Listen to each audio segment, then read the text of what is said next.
다른 기록이 있는 거죠. 복구가 아니고 그건. 그렇죠. 그건 다른 기록이 있는 거지 전혀. 레이더에 의한 기록. 그게 더 정확하기도 합니다. 실제 가까운 데 쏘니까 그렇게 말했어야 되는 거죠. 예. 그런데 여하간 요게 이제 마지막 왜 여기 집착했을까? 원래 디테일에 양보가 있다니까. 왜 36초에 집착했을까? 그리고 재미있는 뉴스가 하나 나옵니다. 며칠 전에 19일날 월요일인가요? 검경합동수사본부가 단신으로 16일 8시와 8시 48분에 ALS 기록이 30초 끊긴 부분을 조사했지만 사고 관련성이 없는 것으로 드러나 수사하지 않기로 했다. 단신, 이게 내용이 전부예요, 기사에. 그래, 끊긴 게 끊긴 거야. 처음으로 인정한 거야, 이게. 8시에 끊기고, 48분. 초반부, 어쨌든 변칙을 시작하는 초반부 36초가 끊겼다는 거잖아요. 그거를 검찰도 알고 있었다는 얘기고. 이거 왜 끊겼냐 이거지, 36초가. 제가 AIS 정보는 사고가 나서 숨겨야 될 일이 발생하면 끊기도 한다는 관제사 얘기가 있었고, 네. 새벽 1시 반이나 8시에 끊었다는 얘기를 했었잖아요. 그러면 이 시간대는 보세요. 여기면 여기. 여기서 껐다고 치면 어떻게 자기가 숨겨야 할 내용이 앞으로 발생할 걸 알았죠? 여기서 가져야 할 질문은 115도로 껐겠냐, 15도로 껐겠냐, 이게 아니고, 왜 핸들을 꺾기 전에 껐냐고. 핸들을 꺾기 전에 숨길 내용이 발생할 걸 어떻게 알았냐고. 만약에 두 번째 저 포물선이 맞다 치면 저기는 변침을 한 구간이 아니라는 거예요. 왜냐하면 저긴 직선이니까. 그렇죠. 네. 그렇지만 꺼졌잖아. 그렇죠. 그러면 역으로 얘기하면 내가 이걸 돌리고 나면 배가 넘어질 걸 알았다는 얘기잖아요. 그 말을 하는 거예요. 그 결론을 당장 낼 수는 없으나 그렇게 의심할 수 있는 거죠. 그래서 36초에 집착했다. 라고 저는 추론한 겁니다. 맨 처음에는 항해사의 미숙으로 조류가 빠른 맹골에서 처음 가본 항해사가 잘못 돌려서 급변침에서 자빠졌다. 이거였어요. 항해사 미숙으로. 그런데 그 이후 9일 사이에 어떤 일이 벌어지냐면 살인죄 적용 얘기가 나왔어요. 이걸 기억해 두세요. 중요한 대목이니까. 저는 이게 다 연결되어 있다고 생각하는데 처음에는 급변침으로 발표해서 됐었던 거예요. 그리고 나중에는 그게 급변침이면 안 됐던 겁니다. 그리고 나서 MBC에서 이런 얘기를 합니다. 영어죠? 핵심은 이겁니다. 거기에 크루 한 사람이, 선원 한 사람이 우리는 배를 포기하라는 명령을 받았다. 한 여성, 선박직 직원 중에, 선원 중에 여성은 2명이 있어요. 기관사 1명하고 항해사, 3등 항해사. 아마도 3등 항해사가 아닐까 생각이 드는데, 여하간 배를 버리라고 명령을 받았다. 우리나라 언론에는 보도 안 되고 나중에 MBC가 보도하고 나자 이걸 번역해서 보도한 언론이 소수 있었어요. 이 기자는 로이터 기자였는데 이 피의자 신분으로 경찰서로 들어가는 거를 따라붙어서 물어본 거예요. 그래서 이 대답을 들은 겁니다. 배를 버리라는 명령을 받았다고. 한 문장을. 그 다음에 알아야 될 내용이 가망성이라는 용어가 있답니다. 이게 위반되면 보험회사는 보험금을 안 준답니다. 이 가망성이라는 용어가 해상보험에서는 가장 중요하답니다. 그 영국에 있는 보험회사에 우리나라 보험사들이 답을 잘 안 해줘서 직접 물어본 겁니다. 로이더, 자, 어쨌든. 요는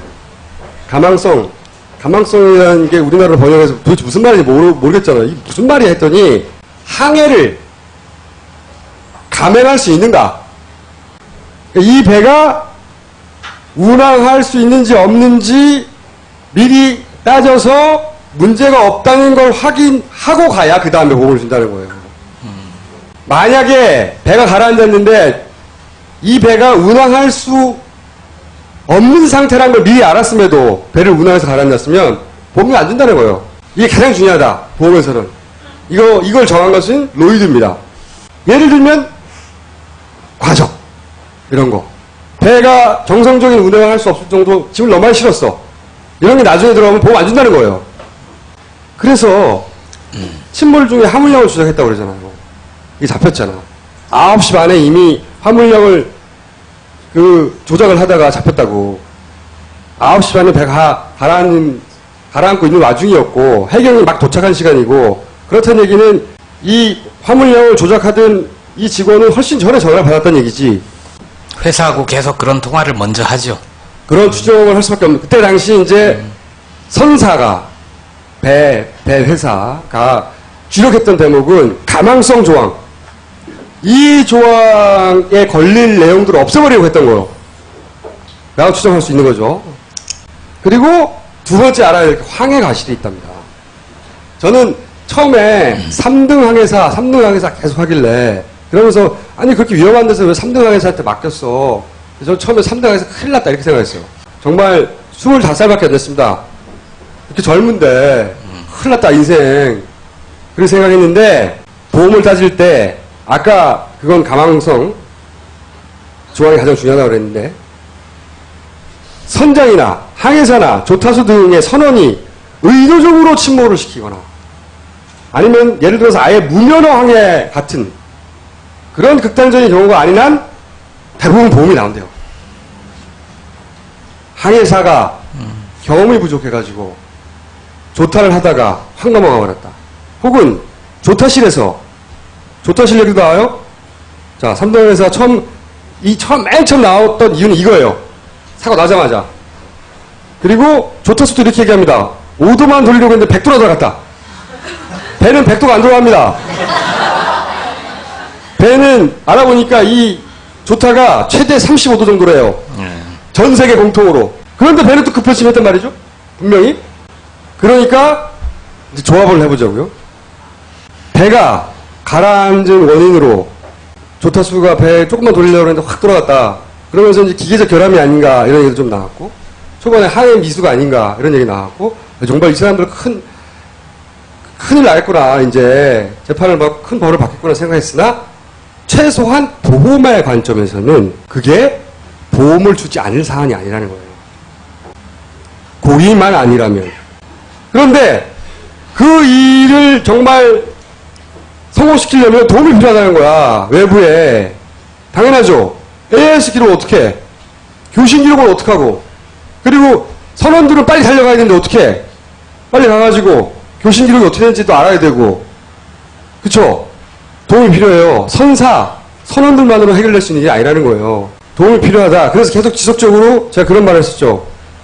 선원을 알고 데려간 거라고. 그러면서 여러 가지 근거를 댔었는데, 자, 해경이 진입했다는 얘기를 제가 했습니다. 지난 시간에. 이 해경이 여기를 지나서 여기까지 갑니다. 요 창문에 잡혀요. 그리고 끊겨요.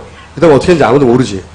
여기까지 갔어요. 해경 쪽에서는 미끄러져서 다시 내려왔다고 합니다. 자, 그럼 여기가 그러니까 들어가지 못하고 미끄러져 내려왔다고 했어요.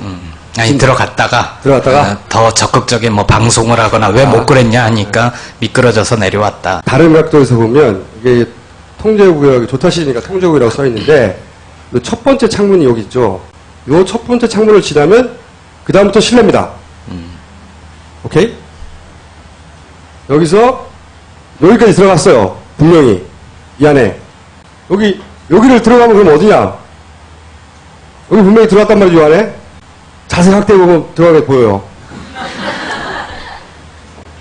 자, 이게 세월호 내부예요. 요문이에요. 요문. 여기로 들어온 거예요. 이 배 안에 이 사람이 여기까지. 이 사람이 서 있는 위치가 요 창문이 있죠. 요 창문에 미친 겁니다. 여기 들어왔어. 그리고 여기 데스크가 있고 여기 좀 들어왔다 이거예요. 여기 들어왔으면 여기다 다리를 걸치면 되지 뭘 미끄러져. 말도 안 되는 소리고. 자, 그러면 일반적인 조타실 내부가 어떠냐? 항해사한테 물어봤어. 이렇게 생겼답니다. 보통 항해통신장비가 좌우로 있고 가운데 조타기가 있다. 해경은 여기서 들어온 거예요. 그 위치를 윙브리지라고 부른답니다. 이 구조는 때에 따라 다를 수도 있지만 대부분 비슷해요. 요게 그 구조인 거죠. 요게 여기 왼쪽 고 오른쪽 고. 그러면 제가 궁금했던 건 통신시설이 어디냐? 요걸 확대하면 전화기 보이죠? 마이크 보이죠? 이런 게 좌우로 하나씩 돼요. 동일한 성능을 가진? 비슷하답니다. 대부분. 그러면 이렇게 생긴 전화기가 있답니다. 하나는 선원들하고 전화하는 거. 그리고 버튼을 뭔가를 누르면 전체로 나간답니다. 그리고 이건 있는 경우도 있고 없는 경우도 있는데 선장실 직통을 할 때가 있다. 그러니까 이 전화기가 한 대가 있거나 두 대가 있는데 없는 경우는 없다는 거예요. 그리고 한 대 이걸로 이 버튼 누르기에 따라서 기관사만 하거나 항해사만 배 전체냐 아니냐 다 구분해서 방송 가능하다는 거지. 그리고 방송 장비도 있답니다. 이거는 이제 그 선원들이 잘 때가 있으니까 근무 시간에 따라 어디는 나가고 어디는 안 나가고 조절하는 건데 이거는 바깥에 데크 방송용 이거는 현내 전체 방송 이런 게 있다는 거예요. 배 대부분. 다시 봅시다. 세월호는 전화기가 여기 있어요. 이게 이런 화면으로는 자세히 잘 안 보일 텐데 전화기가 여기 달려있어요. 똑같은 위치죠. 왼쪽 끝에.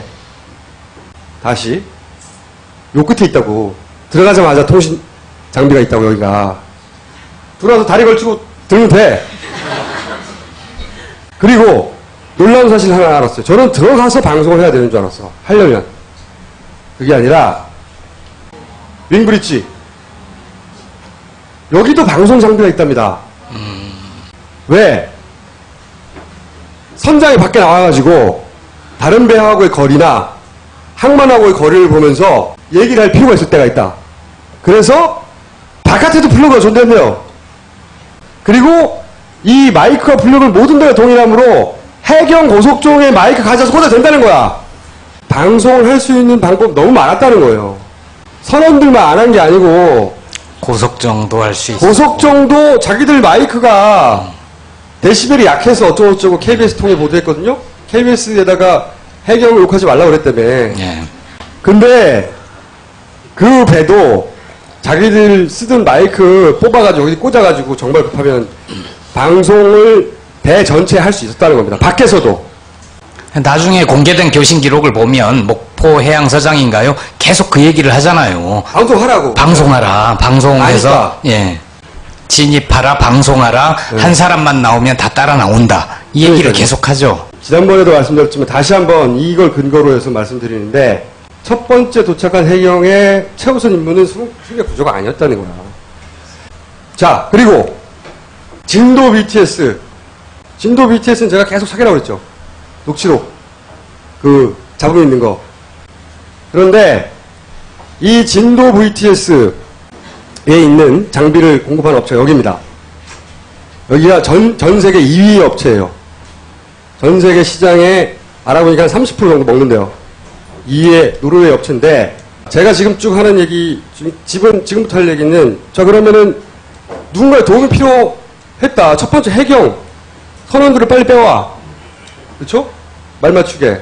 두 번째 지금 말했던 교신록이니 AIS니 무슨 이런 것들 이 진도 BTS에 있는데 거기 누군가 도움을 줘야 되잖아요. 근데 진도 BTS의 기록들을 찾다 보니까 재밌는 기록이 있습니다. 2011년에 이 업체가 소송을 하나 당했어요. 이 소송의 판결문을 보면 이렇게 돼 있습니다. 완도 VTS에서 진도 VTS에 원격으로 접속해서 해킹했다는 거예요. 한마디로.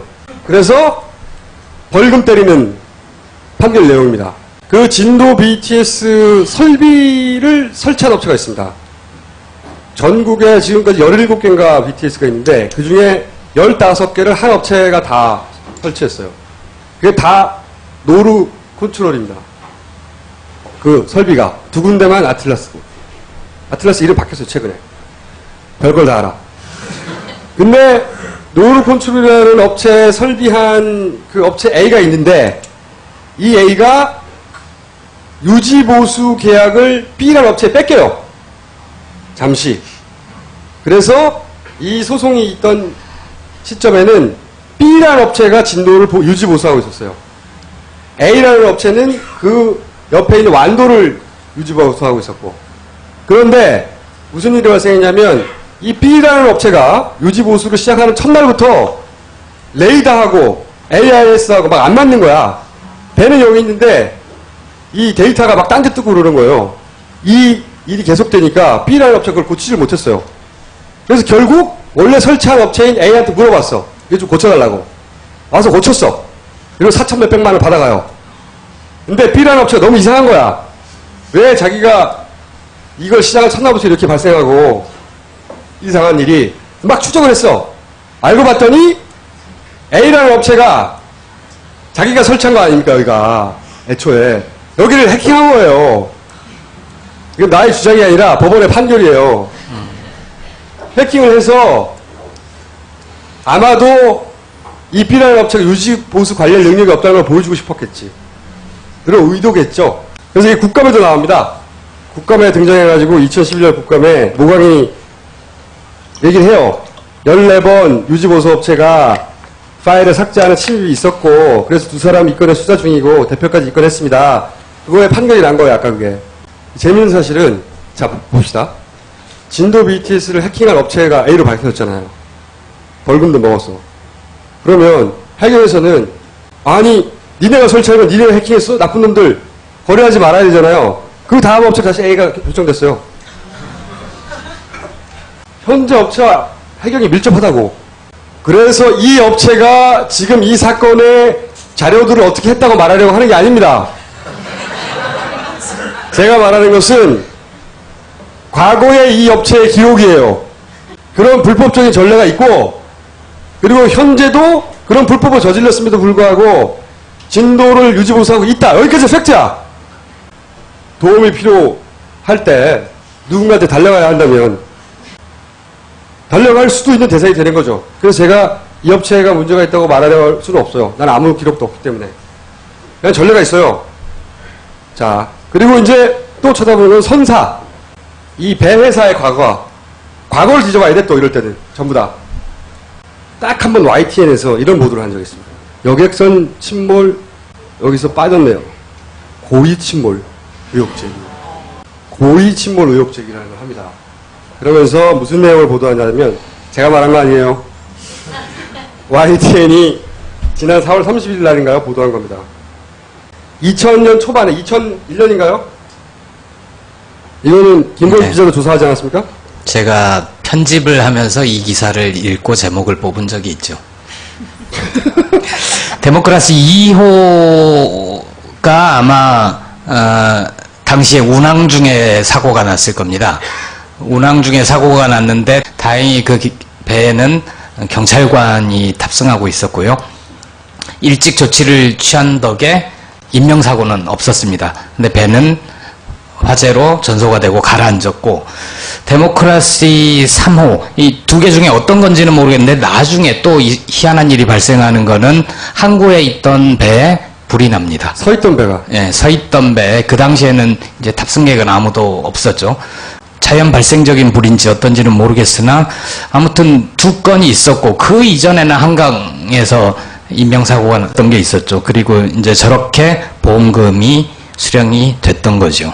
그래서 이때 보험 사기 아니냐, 이게. 왜냐면 가라앉은 배 배값보다 훨씬 더 많은 돈을 받았어요.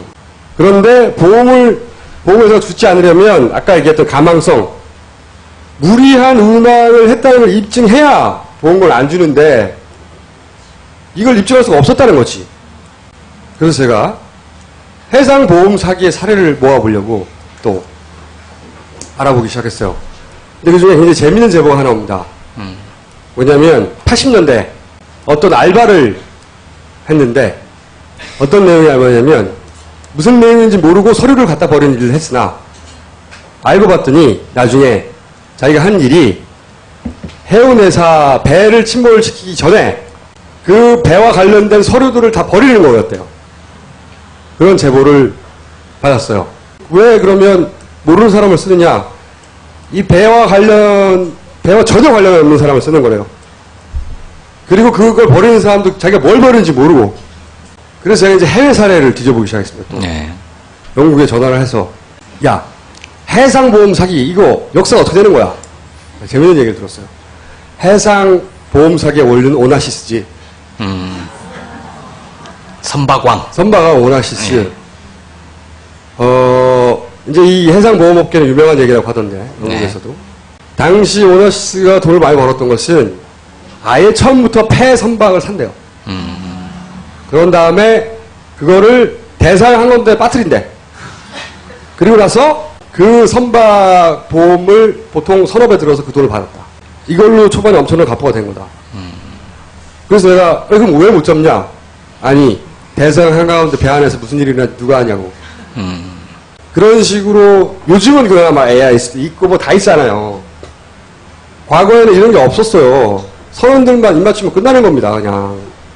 그러면 가망성 위반을 부주의를 입증하기도 어렵고 그리고 항해 선원들의 실수, 특수한 환경 속에 있기 때문에 배라고 하는 아무도 도와줄 수 없는 선원들의 실수를 묻기도 어렵다. 굉장히 오래된 전통 하에 쌓여진 보험의 룰이라는 거죠. 그래서 제가 야, 그러면 무슨 기록들이 있을 거 아니야. 굉장히 재밌는 얘기를 들었습니다. 성공한 보험 사기에는 아무 기록도 남기지 않는다. 맞는 말이죠. 아무 기록이 없다는 거예요. 이거 관련해서는 어디도. 근데 보험사 입장에서는 자동차 보험 회사도 사고를 조사하는 사람이 있고 그리고 블랙리스트를 만들기도 하고 그래서 보험 사기단을 적발해내기도 하잖아요. 그런 것처럼 보험사 입장에서는 과거 자신들에게 큰 해를 끼쳤던 그런 사례에 대해서는 기록을 쭉 좀 남겨놔야 되는 거 아니에요? 이게 단순하지 않답니다. 왜냐? 그런 선박 보험을 드는 회사들이 또 대규모의 선박 보험을 든답니다. 결국. 그러니까 그들이 또 가장 큰 고객이기도 하대요. 네. 그리고 바다 한가운데서 일어나기 때문에 자동차야 가서 땅 위에서 손해 사정이나 조사하면 되는데 배가 가라앉아봐. 큰 배 가라앉으면 100억 이상 드는데 그 보험료보다 더 비싸면 조사 안 하고 돈 준다는 거예요. 그런 것도 있고 대단히 복잡하다. 그래서 야 설명하려면 얼마 걸려? 굉장히 오래 걸린다. 됐다. 여하간 선박이 가망성 부주의가 밝혀지지 않는 한 보험료는 대부분 다 받는다. 밝히기 대단히 어렵고 그런 역사는 대단히 길다. 해상보험 역사에서. 그래서 저는 실패한 해상보험 사기 가능성을 따져봐야 된다 생각을 하는데 이제 복귀를 이때까지 얘기했던 걸 다 복귀를 해보면 대략 새벽부터 이상했어요. 배가. 이 배는 무리한 증축으로 이미 보건용역에 문제가 생겼고 그거를 회사에서는 알고 있었고 그리고 그걸 운항하는 사람들도 이미 알고 있었고 그런데 새벽 1시부터 3시 사이에 배가 한번 기우뚱할 정도의 문제가 발생했고 그 중간 사이에 무슨 일이 있었는지 없었는지 기록이 없으니까 모르겠고 아침 8시 전후에서는 또 한 번 문제가 생긴 거죠. 배가 크게 자빠져서 유리창이 깨질 만큼. 그게 7시 40분인지 8시인지 모르겠으나 여하간 8시 그 전후에서 문제가 생겼어요. 여기서 판단해야 되지 않습니까? 계속 제토까지 가느냐? 그럴 수 있는 상황이면 갔겠죠. 아니면 이 배를 버리느냐? 갈 수가 없는 상황이라 판단하고 그런 기록을 쓰고 그 기록을 쓴 과정에서 일단 배를 버리자. 배를 버리는데 방법은 선원들이 결정할 수 있을 것이고 그건 기술적 영역이니까 이쪽에서는 가망성에 부주의한 조건들 막 없애고 그리고 해경이 혹은 관제센터가 가지고 있는 기록도 막 없애고 없애야 한다고 다급하게 했을 것이고 이런 일들이 동시다발로 막 벌어지는 거죠. 그러다가 배를 급 변침시켜서 잡아뜨리고 그리고 먼저 가서 입을 맞추려고 했던 플랜이었는데 만약에 승객들이 다 무사히 구조됐다면 나는 성공했을 거라고 봐요. 그런 플랜은. 만약에 그런 플랜이 정말로 존재했다면 저희 추론이지만 여기서 아무도 생각하지 이들이 여기에 관여했던 사람이 누구든 간에 이들이 계산하지 못했던 건 그 배가 생각보다 빨리 침몰하고 그리고 아무도 침몰한 이유를 구출되지 않았다는 것 같은 학생들이 그러면서 아까 왜 36초가 왜 중요하냐고 말씀드렸잖아요. 처음에는 과실, 단순 과실, 보험만 생각했기 때문에 과실, 급변침 이런 그림도 가능했었어요. 그런데 승객이 죽었잖아요. 다. 그러니까 이제 살인죄 얘기가 나옵니다. 그래서 단순히 보험을 받기 위해서 급변침했다. 안 통하는 거예요, 이젠. 거기서 일부러 돌렸다까지 드러나면 정말로 살인죄가 적용될 수 있는 거예요. 이건 그냥 추론일 뿐입니다. 제가 가지고 있는 자료들은 대단히 제한적이고, 그리고 한 달 동안 열심히 했는데 더 이상은 모르겠어요, 저도. 그러나 가장 높은 시나리오는 실패한 해상보험 사기 가능성을 이 수사당국이 따져봐야 된다는 거죠. 근데 이제 거기서 이제 절망을 또 다시 시작하기 생각했어요. 어떤 절망을 하냐면, 야, 그럼 한 달 지났는데 다 끝났잖아, 데이터. 이거 어떻게? 디지털 데이터 다 날아갔는데. 그래서 이제 전문가들 찾기 시작했습니다. 이 관제센터의 데이터, 관제사 말고, 이 진짜 소스 데이터를 다루는 사람들. 이 사람들이 없어! 찾을 수가 없어, 도저히. 그래서 해외에도 연락하고, 다시. 그래서 알게 된 사실이 있어요. 안녕하세요. 송채경화입니다. 한겨레TV 김호준의 KFC가 다음 해로 어느덧 10회를 맞이하는데요. 10회 특집으로 작은 이벤트를 준비했습니다. 10회를 맞은 KFC에 응원의 메시지를 보내주시는 분들 중에서 추첨을 통해 6월 8일 일요일 저녁에 열리는 인디밴드 3호선 버터플라이의 공연 티켓을 드립니다. 이번 3호선 버터플라이 공연은 2013년 한국 대중음악상을 수상한 음반인 드림토크의 LP 발매 기념 콘서트인데요.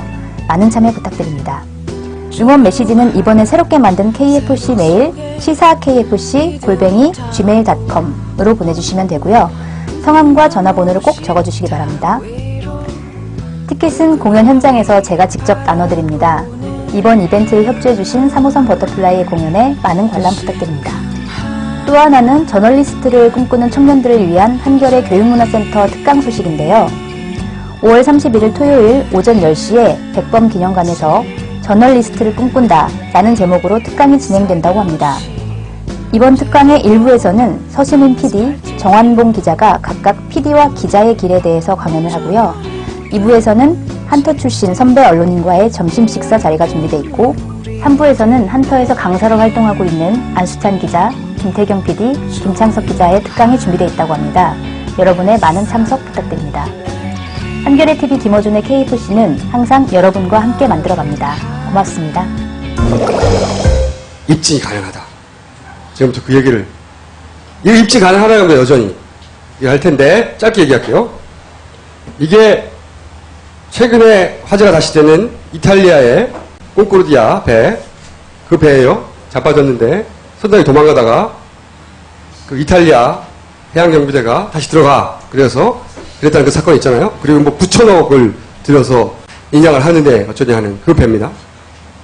그런데 이 배가 넘어갔을 때 공개됐던 AIS 항적 기록이 있습니다. 우리나라에서 이런 거 나왔잖아요, 이런 거. 언론에 공개된 게 이런 거예요. 해수부가 내놓은 게. 그런데 나와야 써야 하는 실제 데이터는 이게 지금 꽁코르디아예요. AIS 데이터를 기반으로 항적표를 계속 그려가는 겁니다, 이게. 쭉. 실제 우리가 언론을 통해서 봤어야 하는 AIS 기록이라면 이런 걸 봤어야 되는 거예요. 이게 이 꽁코르디아가 이제 자빠지는 상황까지 쭉 이어지는데, 쭉 가보면, 배가 이렇게 쭉 올라가요. 배가 이렇게 꺾어지죠. 그러다가, 여기 해안가 바위에 걸칩니다. 이게 AIS 기록에 의해서 우리가 실제로 적어도 언론을 통해서 봤어야 하는 내용은 이런 거였어요. 자, 그러나 VTS 기록은 이거보다 훨씬 더 자세하답니다. 이거는 졸라게 찾기 힘들었어요. 네덜란드에서. 자, 2009년 3월에 네덜란드의 테르 누아젠이란 BTS가 있습니다. 프란토라는 바지선이 여기 프란토라고 써있어요. 이게. 여기 운하를 지나가다가 쓰나미를 맞아가지고 이 배가 침몰해요. 그 침몰한 사고가 어떻게 됐는지 알아보기 위해서 BTS 센터에서 내놓은 당시의 기록물입니다. 원래 사고가 나면 이런 동영상을 준대요. 이게 레이더입니다. 아까는 AIS 띵띵띵 나왔잖아요. 이거는 이 관제센터에서 레이더를 때려서 반사신호를 잡아서 배를 표시하는 레이더 물표라고 하는. 그리고 여기에 이제 이 프론토가 가는 걸 보세요. 요 배가.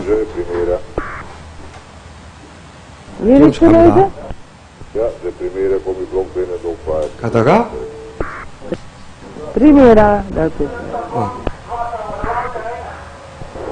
Olympia. Dankjewel, een beetje wat je doet. Zo.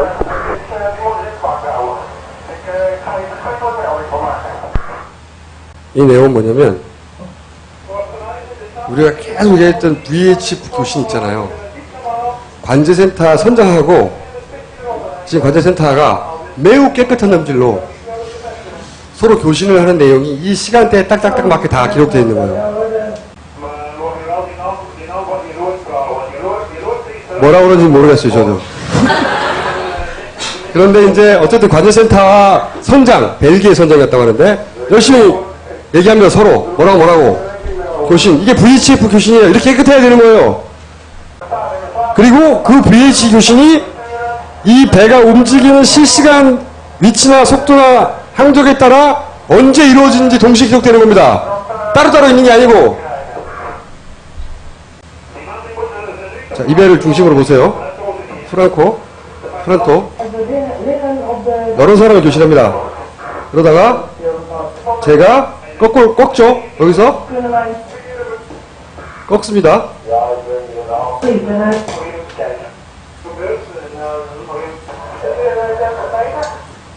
내가 이 시점에 파도에 밀려서 넘어갔대요.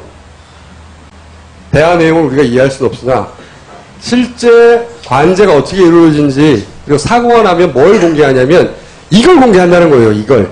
우리나라의 노루 컨트롤 제공한 그 노루 컨트롤 회사의 이 BTS 시스템은 이것보다 훨씬 더 훌륭하답니다. 이보다 더 많은 데이터가 동시에 들어가고 당연히 우리가 HWP 텍스트로 받은 교신록이 아니라 실제 이 영상과 맞물리는 그 시간대의 교신 기록이 다 존재하고 그 데이터가 나왔어야 된다는 거죠. 그래서 제가 어렵게 해외에서 찾은 그 엔지니어는 왜 이거 가지고 수사를 하냐고 종이 쪼가리 보여주니까 이거 있어야 된다고. 그래서 제가 이제 또 물어봤어요. 그래서 제가 이제 그 엔지니어한테 한 달이나 지났는데 이거 기록이 오늘 하겠냐고. 디지털 데이터인데 이거 조작 못하냐고 혹시 물어봤더니 이 영상 자체는 사실은 조작할 수 있다.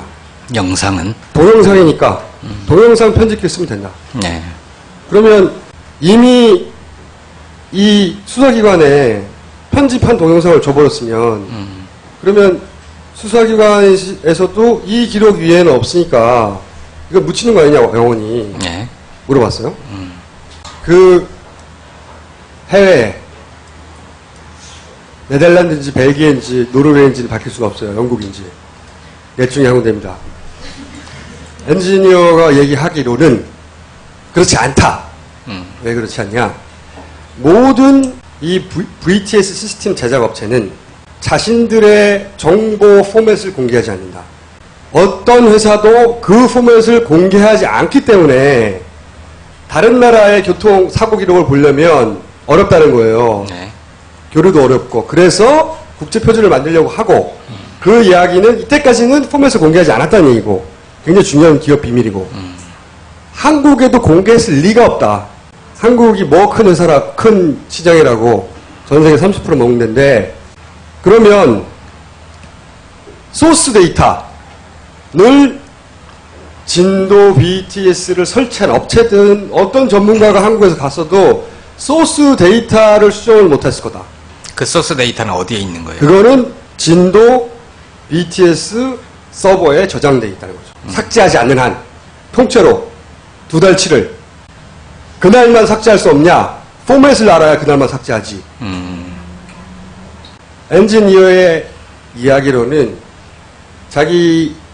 자기가 보기엔 관제센터에 저장 서버에 최소한 2달치가 있을 텐데 아직 2달이 안 됐으니까 거기 있어야 하고 그걸 없애는 방법은 그걸 다 없애는 수밖에 없으니까 그게 있다면 그러면 원래 데이터가 있을 거다. 그걸 아마 관제센터에서 그냥 동영상으로 만든 걸 받아서 정확하게 사고 원인을 모를 수 있다. 그러니 그 소스를 받으면 된다. 라고 알려주었다는 거지. 그러니까 만약에 정말 수사 의지가 있으면 지금까지 얘기했던 거 가설에 불과하거든요. 이게 이러지 않을 수도 있거든요. 당연히. 게다가 이게 진도 BTS의 관주 화면이에요. 복잡하죠. 굉장히.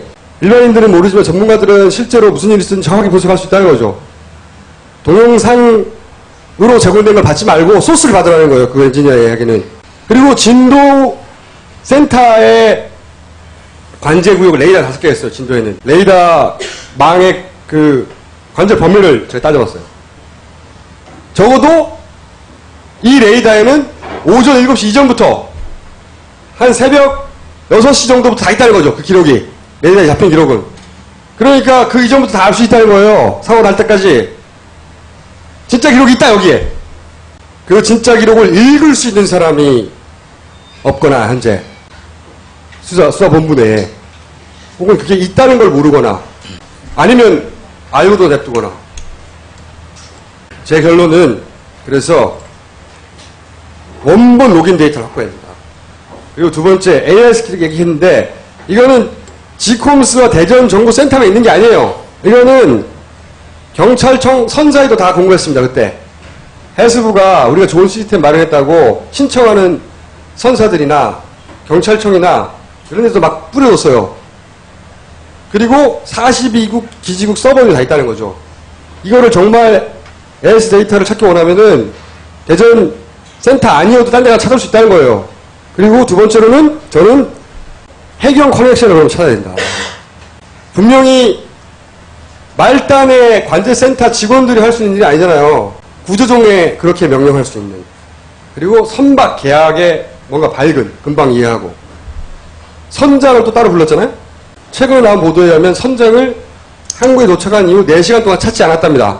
지난번에는 20시간 사라졌다고 했는데 후반에 첫 4시간 동안도 찾지 않았다는 이러고 나와요. 그럴 권한이 있는 해경 누군가를 찾아야 되는 거 아니냐, 당연히. 정말로 수사할 의지가 있으면 침몰 전에 어떤 상황들이 벌어졌는지 수사하는 수 있는 가능성이 있다는 겁니다, 충분히. 이제 다 조작되고 사라지지 않았을까? 근데 이미 검경 수사관이 얼마 전에 발표한 걸로는 그 아까 8시 전후 문제 경에서 없다고 말했죠. 문제 없다. 예, 이걸 예. 몰랐을, 정말로 알고도 숨기는 게 아니면 몰랐을 수도 있다는 거죠. 제공하는 동영상도 편집할 수 있다는 사실도 몰랐고 실제 그 동영상 이전에 수정할 수 없는 로 데이터가 존재하는 것도 몰랐을 수도 있죠. 하여간 있다는 거예요. 제가 확인한 그 엔지니어를 통해서 확인한 것은 있다. 근데 이게 되게 굉장한 추론이잖아요. 어떻게 보면은. 별로 굉장할 건 없어요. 왜냐면 그 틀은 것 자체가 침몰을 위한 거였다. 그런 가능성을 네, 따져봐야 그럴 한다는 가능성. 거죠. 저는 검찰이. 근데 좀 약간 신중해야 될 게 뭐냐면은 그 모든 것들을 다 조작하기 위해서는 아까 말씀하신 건 해경이 필요하고 그다음에 AIS 조작하는 게 필요하고 VHF도 조작하는 게 필요하고 여러 가지 정말 다방면으로 조작할 게 너무너무 많은데 그게 과연 가능했을까? 그 짧은 시간에. 모르죠. 그 짧은 시간에 이루어졌다고 생각하시면 안 돼요. 우리가 이 방송에서 그걸 다루기 시작한 게 벌써 2주가 지난, 제대로 다루기 시작한 게. 그리고 AIS 데이터가 어쩌고저쩌고 9일 있다가 나온 거예요. 그리고 이런 데이터, 예를 들어 AIS 데이터를 바꾸는 건 어려운 일이 아니에요. 그 정보라는 게 되게 적어요. 정보량이 AIS 데이터는. 그리고 BTS 우리가 뭐 어떻게 합니까? 그 정보가 어떻게 어떤 식으로 수정될 수 있는지. 어쨌든 실패한 보험 사기의 가능성 이거는 검토해봐야 이제, 한다는 거죠. 예, 굉장히 이 방송을 보시는 분들도 충격적인 얘기일 수 있고 혹은 그동안 여러 가지 의혹들이 있는데 이거를 다 꿰어주는 것 아니냐 이게 그런 생각이 드는 분도 있을 수 있을 거예요. 근데 이거는 좀 수사의 영역인 것 같아요. 그렇죠. 네. 여기서부터는 우리가 뭘 할 수가 없어요. 네. 수사의 영역이고 이렇다라고 결론을 내는 게 아니라 이런 가능성에 대해서 검토해 봐야 된다. 네. 그런 거 없이 다 아무 문제 없어 라고 발표하면 안 된다는 거지. 그렇죠. 그러고 있자 그러면 안 되죠. 저는 사실 이런 이런 걸 따져가다가 한 정부가 이거를 전혀 몰랐을까? 하긴 뭐 실시간으로 벌어지는 거라면 실시간으로 알 수는 없었겠지. 뭐 언제 알았을까? 이런 가설 하에서 이제 언제 알았을까? 어느 만큼 알았을까? 그 중에 뭘 드러내고 뭘 숨기려고 했을까? 이런 얘기 쭉 생각해 봅니다. 그런 생각을 하다가 이제 침몰 이후와 그리고 정부의 대처가 연결돼서 이해될 수 있는 부분도 있지 않겠는가 이런 생각을 하게 됐고, 그 이야기는 다음 시간에 구조의 재구성과 그리고 정부 대처의 재구성을 묶어서 해드리려고 합니다. 자, 제가 지난 시간에 뭐 슬퍼할 수도 있고 거리로 나갈 수도 있고 조문할 수도 있는데, 저희는 의문을 멈추지 않는 걸로 그렇게 추모하겠다고 했고요. 이 침몰의 재구성 편을 그래서 추모의 마음으로 유가족들에게 참고하시라고 드립니다. 오늘 여기까지 하겠습니다. 고맙습니다.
(19대) 국회 남은 2년 동안 국회의장을 할 사람이 사실상 결정됐습니다.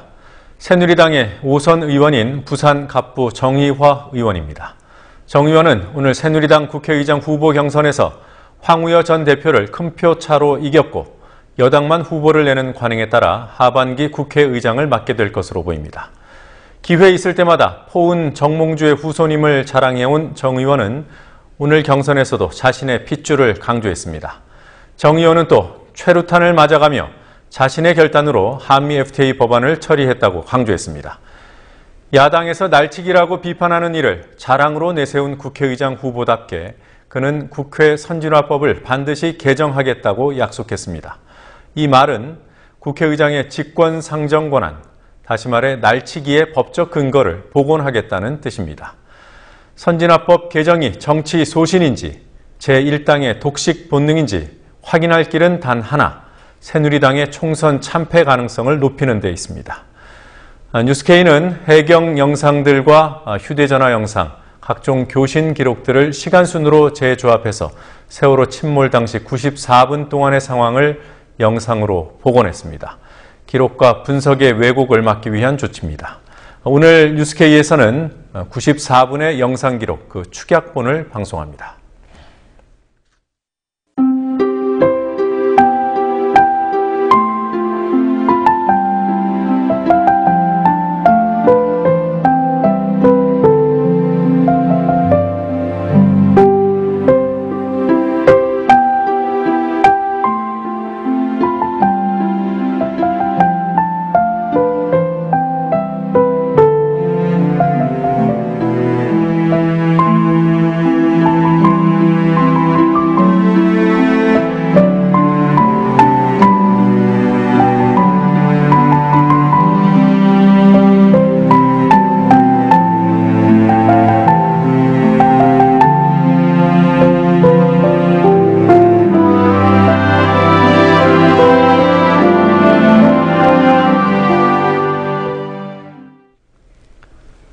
해경이 또 실종자 가족들을 우롱했습니다. 해경청장이 수색 상황을 서면으로 알려주겠다고 약속했지만 지키지 않았습니다. 오늘 브리핑 현장에서 이에 대한 질문이 나오자 해경은 요구를 했던 실종자 가족이 떠났다고 했지만 이 또한 거짓말이었습니다. 그 가족은 오늘 브리핑 현장을 지키고 있었습니다. 범정부 사고대책본부가 마련된 진도군청 연결해 보겠습니다. 김희주 PD. 네, 김희주입니다. 수색 상황을 서면으로 알려달라는 실종자 가족들의 요구, 해경이 무시했군요. 네, 약속은 지켜지지 않고 있었습니다. 김석균 해경청장은 지난 19일 가족들에게 수색과 관련해 서면으로 보고를 하겠다고 약속했습니다. 직접 들어보시겠습니다. 그리고 한 가지 더 제안드리겠습니다. 이렇게 수색을 할 겁니다. 이렇게 보완을 할 겁니다가 아니라 정확하게 어떻게 수색을 하실 건지 어떻게 보완을 하실 건지 정확하게 갖고 오세요. 맨날 보강을 하겠습니다. 알아보겠습니다. 구하겠습니다. 그런 말씀 말고요.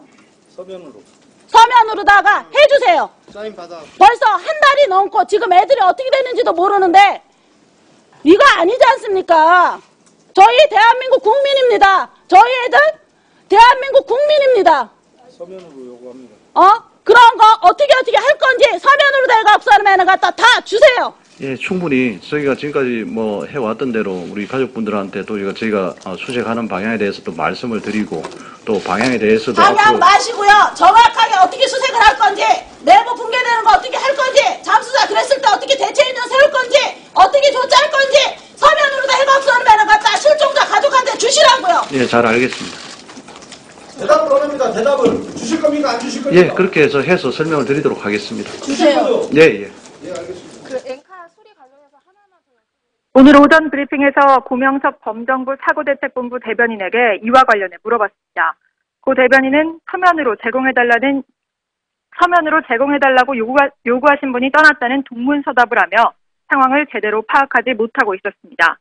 서면 보고를 요구한 실종자 가족은 오늘 그 브리핑 현장에 와 있었습니다.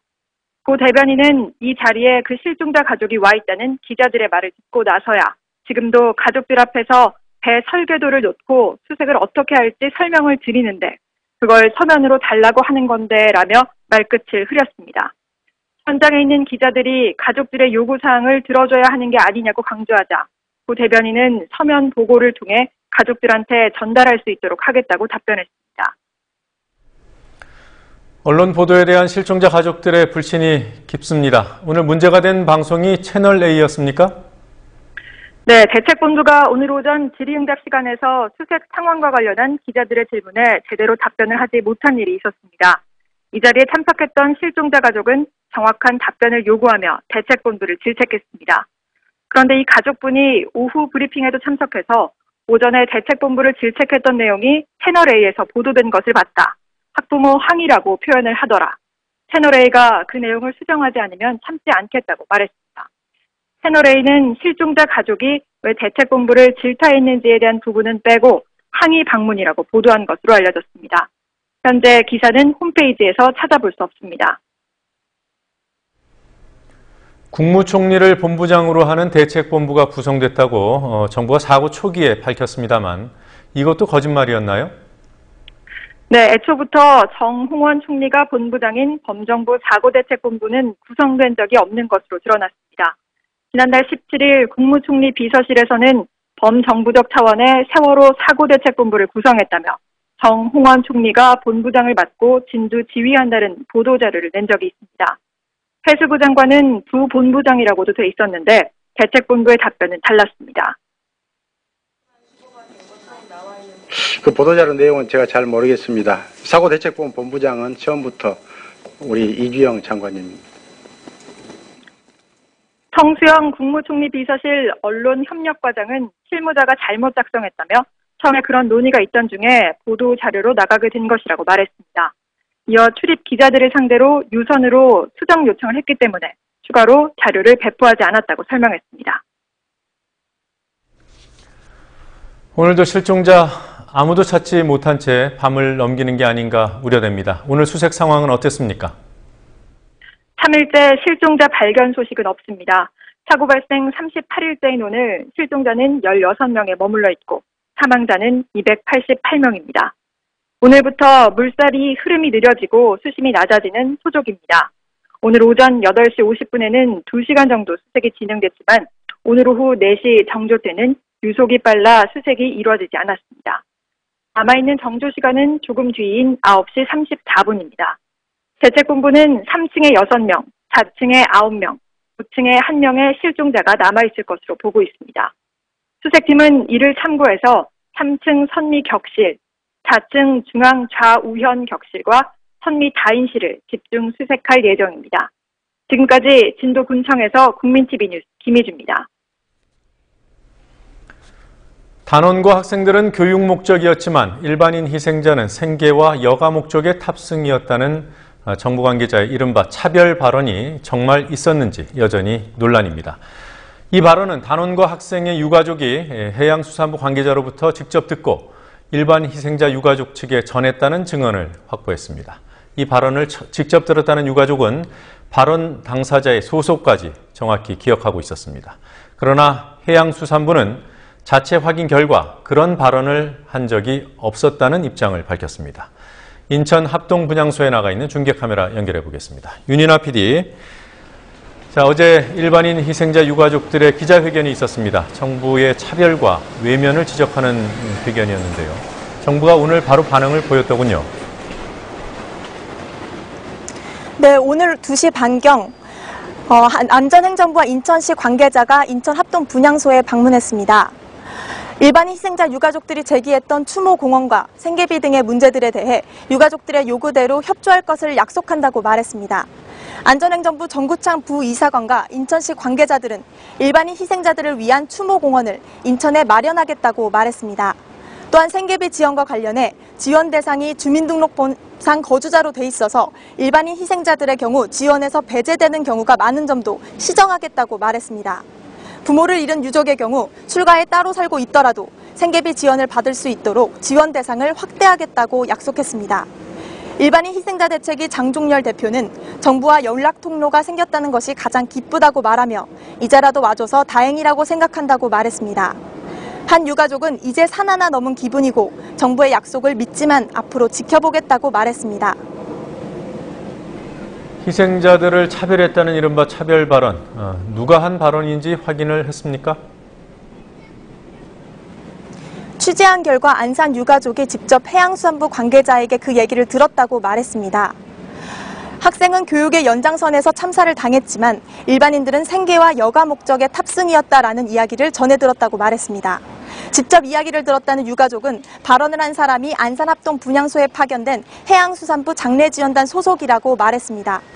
일반인 희생자 대책위는 이 발언에 대해 정부가 일반인의 희생에 책임이 없다는 생각을 내비친 것이라고 비판했습니다. 해양수산부 관계자는 자체적으로 확인해본 결과 그런 발언을 한 사람은 없었다며 세월호 참사와 관련해 말 한마디를 조심해야 하는 상황에서 그런 발언을 했을 리 없다고 덧붙였습니다. 네. 요즘 그곳 분향소에는 조문객들이 어느 정도 찾아옵니까? 오늘 인천 합동분향소에는 조문객이 400여 명이 왔고 그중에 300여 명은 학생들이 단체로 온 것이었습니다. 인천 합동 분향소는 낮 동안 내내 한산한 모습을 보이다가 저녁 8시가 지나자 조문객들이 조금씩 늘었습니다. 조문객 수는 하루 평균 300여 명으로 점점 줄고 있는 추세입니다. 인천시는 국제성모병원과 인천시청 앞 두 곳에 운영하던 합동분향소를 닷새 전부터 인천시청 앞 미래광장에 설치된 합동분향소에 통합해 운영하고 있습니다. 지난달 29일 임시 합동분향소에 방문한 조문객까지 포함해 인천 합동분향소에는 총 2만 1,000여 명의 조문객들이 다녀갔습니다. 인천 분향소를 지키는 한 유가족은 점점 조문객이 줄고 있다며 잊혀질까 두렵다고 말했습니다. 지금 보험 문제를 따질 때가 아닌 것으로 알고 있습니다만 차별에 관한 문제여서 짚어봐야 할 것 같습니다. 희생된 단원고 선생님들 가운데 기간제 교사 두 분이 계시죠. 이분들 교직원 보험의 보장을 받지 못한다던데 맞습니까? 네, 받지 못합니다. 기간제 교사들의 경우 정규 교사들이 모두 가입한 교직원 단체 보험에 가입돼 있지 않기 때문에 그렇습니다. 따라서 기간제 교사들의 경우 상해 보험의 보장을 못 받게 되는데요. 공무원 복지 규정에 따라 정규 교원의 경우 교직원 단체 보험에 의무적으로 가입하도록 돼 있습니다. 하지만 기간제 교사의 경우 가입 대상에 해당되지 않습니다. 기간제 교사를 포함한 단원고 인솔고사 14명은 여행자 보험에도 가입돼 있지 않아 사망보험금도 받지 못합니다. 경기도교육청의 백성영 국장은 기간제 교사가 정규 교사와 차별 없이 보장을 받을 수 있도록 최대한 노력할 것이며 남은 실종자 교사를 다 찾은 후에 구체적인 방안을 강구할 것이라고 말했습니다. 공무원 복지제도에서도 소외된 기간제 교사들에 대한 정부의 지원이 중요하다는 지적입니다. 지금까지 인천 합동분향소에서 국민TV 뉴스 윤인아입니다. 세월호 선원을 15명 구속 기소하고 또 청해진 해운 대표 등 임직원 5명까지 추가로 구속 기소한 검찰이 실소유주라는 유병헌 전 회장 일가는 신병 확보도 못하고 있습니다. 이른바 구원파 측에 검찰이 철저히 농락을 당했다는 평가까지 나오고 있습니다. 검찰이 적당히 시간을 끌면서 국민의 관심을 유 회장 일가와 구원파 쪽으로 쏠리게 하려다가 지금은 잡고 싶어도 잡지 못하는 신세가 된 게 아닌가 싶습니다. 유 전 회장 일가 수사를 전담해온 인천지검 연결합니다. 곽구아 PD. 네, 곽구아입니다. 네, 일부에서는 검찰이 도피할 시간을 벌어준 것이 아니냐고 지적을 하기도 하죠. 그렇게 볼 만한 상황이 여러 번 있기도 했고요. 자, 검찰이 잘못을 반복하고 있는 이유가 뭡니까? 네, 사고 초기 유 전 회장 측은 변호인을 통해 조사에 성실히 임할 자세가 돼 있다. 모든 의혹에 대해 충분히 해명하겠다는 입장을 검찰에 전했습니다. 이 기약 없는 약속을 검찰은 수사를 개시한 지 한 달이 넘도록 믿었습니다. 올 것으로 믿고 있다며 차남 혁기 씨와 장녀 섬나 씨를 3차 소환 통보까지 하며 기다린 검찰은 최근 이들이 프랑스에서 잠적한 것으로 파악해 뒤늦게 인터폴에 적색 수배를 요청하고 외교부를 통해 여권 반납을 명령했습니다. 장남 대균 씨가 검찰에 불출석하자 검찰은 지난 13일 체포영장을 갖고도 대균 씨 자택 앞에서 9시간 동안 기다렸고 진입 장면을 전국에 생중계하며 들어갔지만 검거에 실패했습니다. 유 전 회장 자녀들을 모두 놓치고 나서야 유 전 회장에 대한 소환 결정이 났고 소환에 불응한 유 전 회장은 영장실질심사일까지도 올 것으로 믿고 있다며 느긋하게 기다린 검찰은 결국 유 전 회장 검거에 현상금까지 내건 상황입니다. 한편으로는 해경은 유 전 회장 부자의 밀항에 대비해 해양경찰서별로 밀항 단속 전담반을 편성했다고 밝혔습니다. 유 회장이 금수원을 빠져나간 것으로 추정되는 시점이 금수원 봉쇄 이전입니까? 아니면 이후입니까? 네, 유 전 회장이 금수원을 빠져나갔을 것으로 추정되는 지난 17일은 검찰이 금수원을 봉쇄한 이후입니다. 검찰과 경찰은 지난 16일 유 전 회장이 검찰 소환에 불응하자 바로 본격적인 금수원 포위에 들어갔다고 밝혔습니다. 하지만 검찰은 20일이 돼서야 그로부터 사흘 전 이미 유 전 회장이 빠져나갔다는 사실을 알았습니다. 검경의 검문 검색망이 허무하게 뚫린 겁니다. 금수원 현장에서 본 검문 검색은 철저히 실시했다는 검찰의 말과는 달랐습니다. 금수원이 언론에 공개된 지난 18일 국민TV 취재진은 금수원을 드나드는 과정에서 차량 검문 검색을 단 한 차례도 받지 않았습니다. 심지어 구원파 측이 제공한 수납 차량을 타고 금수원 안팎을 이동하는 과정에서도 검문 검색은 없었습니다. 주변에 사복 경찰이나 검찰 수사관으로 보이는 사람도 찾기 어려웠습니다. 유 전 회장의 신병 확보가 최우선이었던 만큼 좀 더 일찍부터 검문 검색을 강화했어야 하는 게 아니냐는 비판이 나오고 있지만 이런 식이었다면 더 일찍 했어도 유 전 회장을 놓칠 수밖에 없었을 것으로 보입니다. 네, 저희 국민TV 취재진 차량이 검문 검색을 한 번도 받지 않았다는 말씀을 드렸는데 참고로 저희 취재 차량에는 방송사 로고라든가 언론사 표식이 없는 상황입니다. 자, 아낌없이 줬지만 받은 것은 없는 검찰이다. 유병헌 전 회장 검거를 위한 이른바 금수원 작전이 실패한 데에 대한 평가라고 들었습니다. 이런 얘기가 나올 만한 이유가 있더군요. 네, 검찰이 금수원 강제 진입 시기를 저울질할 당시 구원파 측은 금수원 앞에 인간방패를 이루고 오대양 사건과 구원파가 관련이 없다는 것을 검찰이 확인해달라고 요구했습니다. 검찰은 수사 초기부터 수사가 종교와 관련이 없고 어디까지나 개인 비리에 관한 수사라는 점을 밝혀왔습니다. 때문에 구원파 측은 검찰의 입장을 다 알고도 버티며 유 전 회장이 도망갈 시간을 벌었을 가능성도 있지만 검찰은 시간을 끌다 21일 구원파 측에게 오대양 사건과 구원파는 연관이 없다고 공식 통보를 하고 나서야 금수원에 들어갈 수 있었습니다.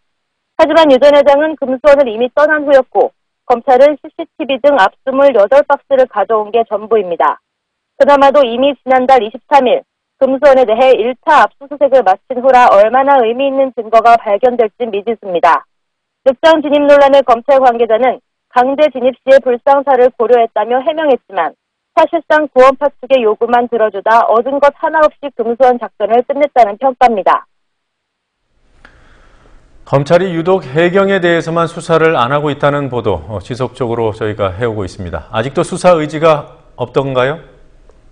네, 그런 것으로 보입니다. 아직도 진전된 사항이 없었습니다. 계속 그래왔듯 원인부터 구조까지 철저히 수사하겠다는 입장만 내보이고 있습니다. 하지만 청해진 의원과 세월호 승무원에 대한 사법 처리만큼은 신속하게 진행되고 있습니다. 오늘 수사본부는 김한식 청해진 의원 대표 등 구속된 청해진 의원 임직원 5명을 모두 구속 기소할 예정이라고 밝혔습니다. 기소 대상은 김 대표와 상무, 세무이사와 물류팀 부장과 차장입니다. 이들은 사고 원인이 된 과적과 부실 고박, 평형수 부족 등을 방치해 인명피해를 일으킨 혐의를 받고 있습니다. 수사본부는 오늘 26일 직원들을 기소하고 수사 결과를 발표할 예정입니다. 지금까지 인천지검에서 국민TV 뉴스 박보아입니다.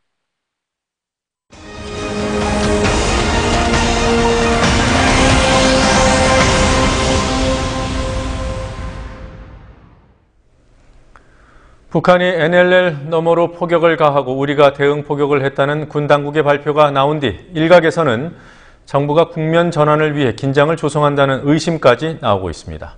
그만큼 정부에 대한 불신이 깊고 선거 때마다 불어왔던 북풍의 선행학습 효과가 크기 때문입니다. 정가에서는 김기춘 청와대 비서실장이 교체 대상에서 배제된 것을 두고 논란이 확산되고 있습니다. 실세 총리는 안대희가 아니라 김기춘이라는 논평까지 나왔습니다. 취재 다녀온 김진희 PD 연결해 보겠습니다. 김진희 PD. 네, 김진희입니다. 네, 어제는 총리가 내정됐습니다만 오늘은 여당의 국회의장 후보가 결정이 됐더군요. 네, 오늘 아침 새누리당 의원총회에서 비박계 정의화 의원이 친박계 황우여 전 대표를 압도적 표차로 누르고 국회의장 후보로 당선됐습니다. 관례상 국회의장 후보는 다수당에서 단독으로 내기 때문에 정의화 의원은 사실상 19대 국회 하반기 국회의장이 됐습니다. 새누리당 국회 부의장 후보로는 정가균 의원이 송강호 의원 등을 꺾고 당선됐습니다. 새정치민주연합의 국회 부의장 후보로는 이석현, 김성곤, 이미경 의원이 등록했고 오는 27일 의원총회를 열어 야당 몫의 국회 부의장을 선출할 예정입니다. 야당 지도부가 오늘 고 노무현 전 대통령 추도식에 참석했습니다. 공식 추도사는 문재인 의원이 했더군요.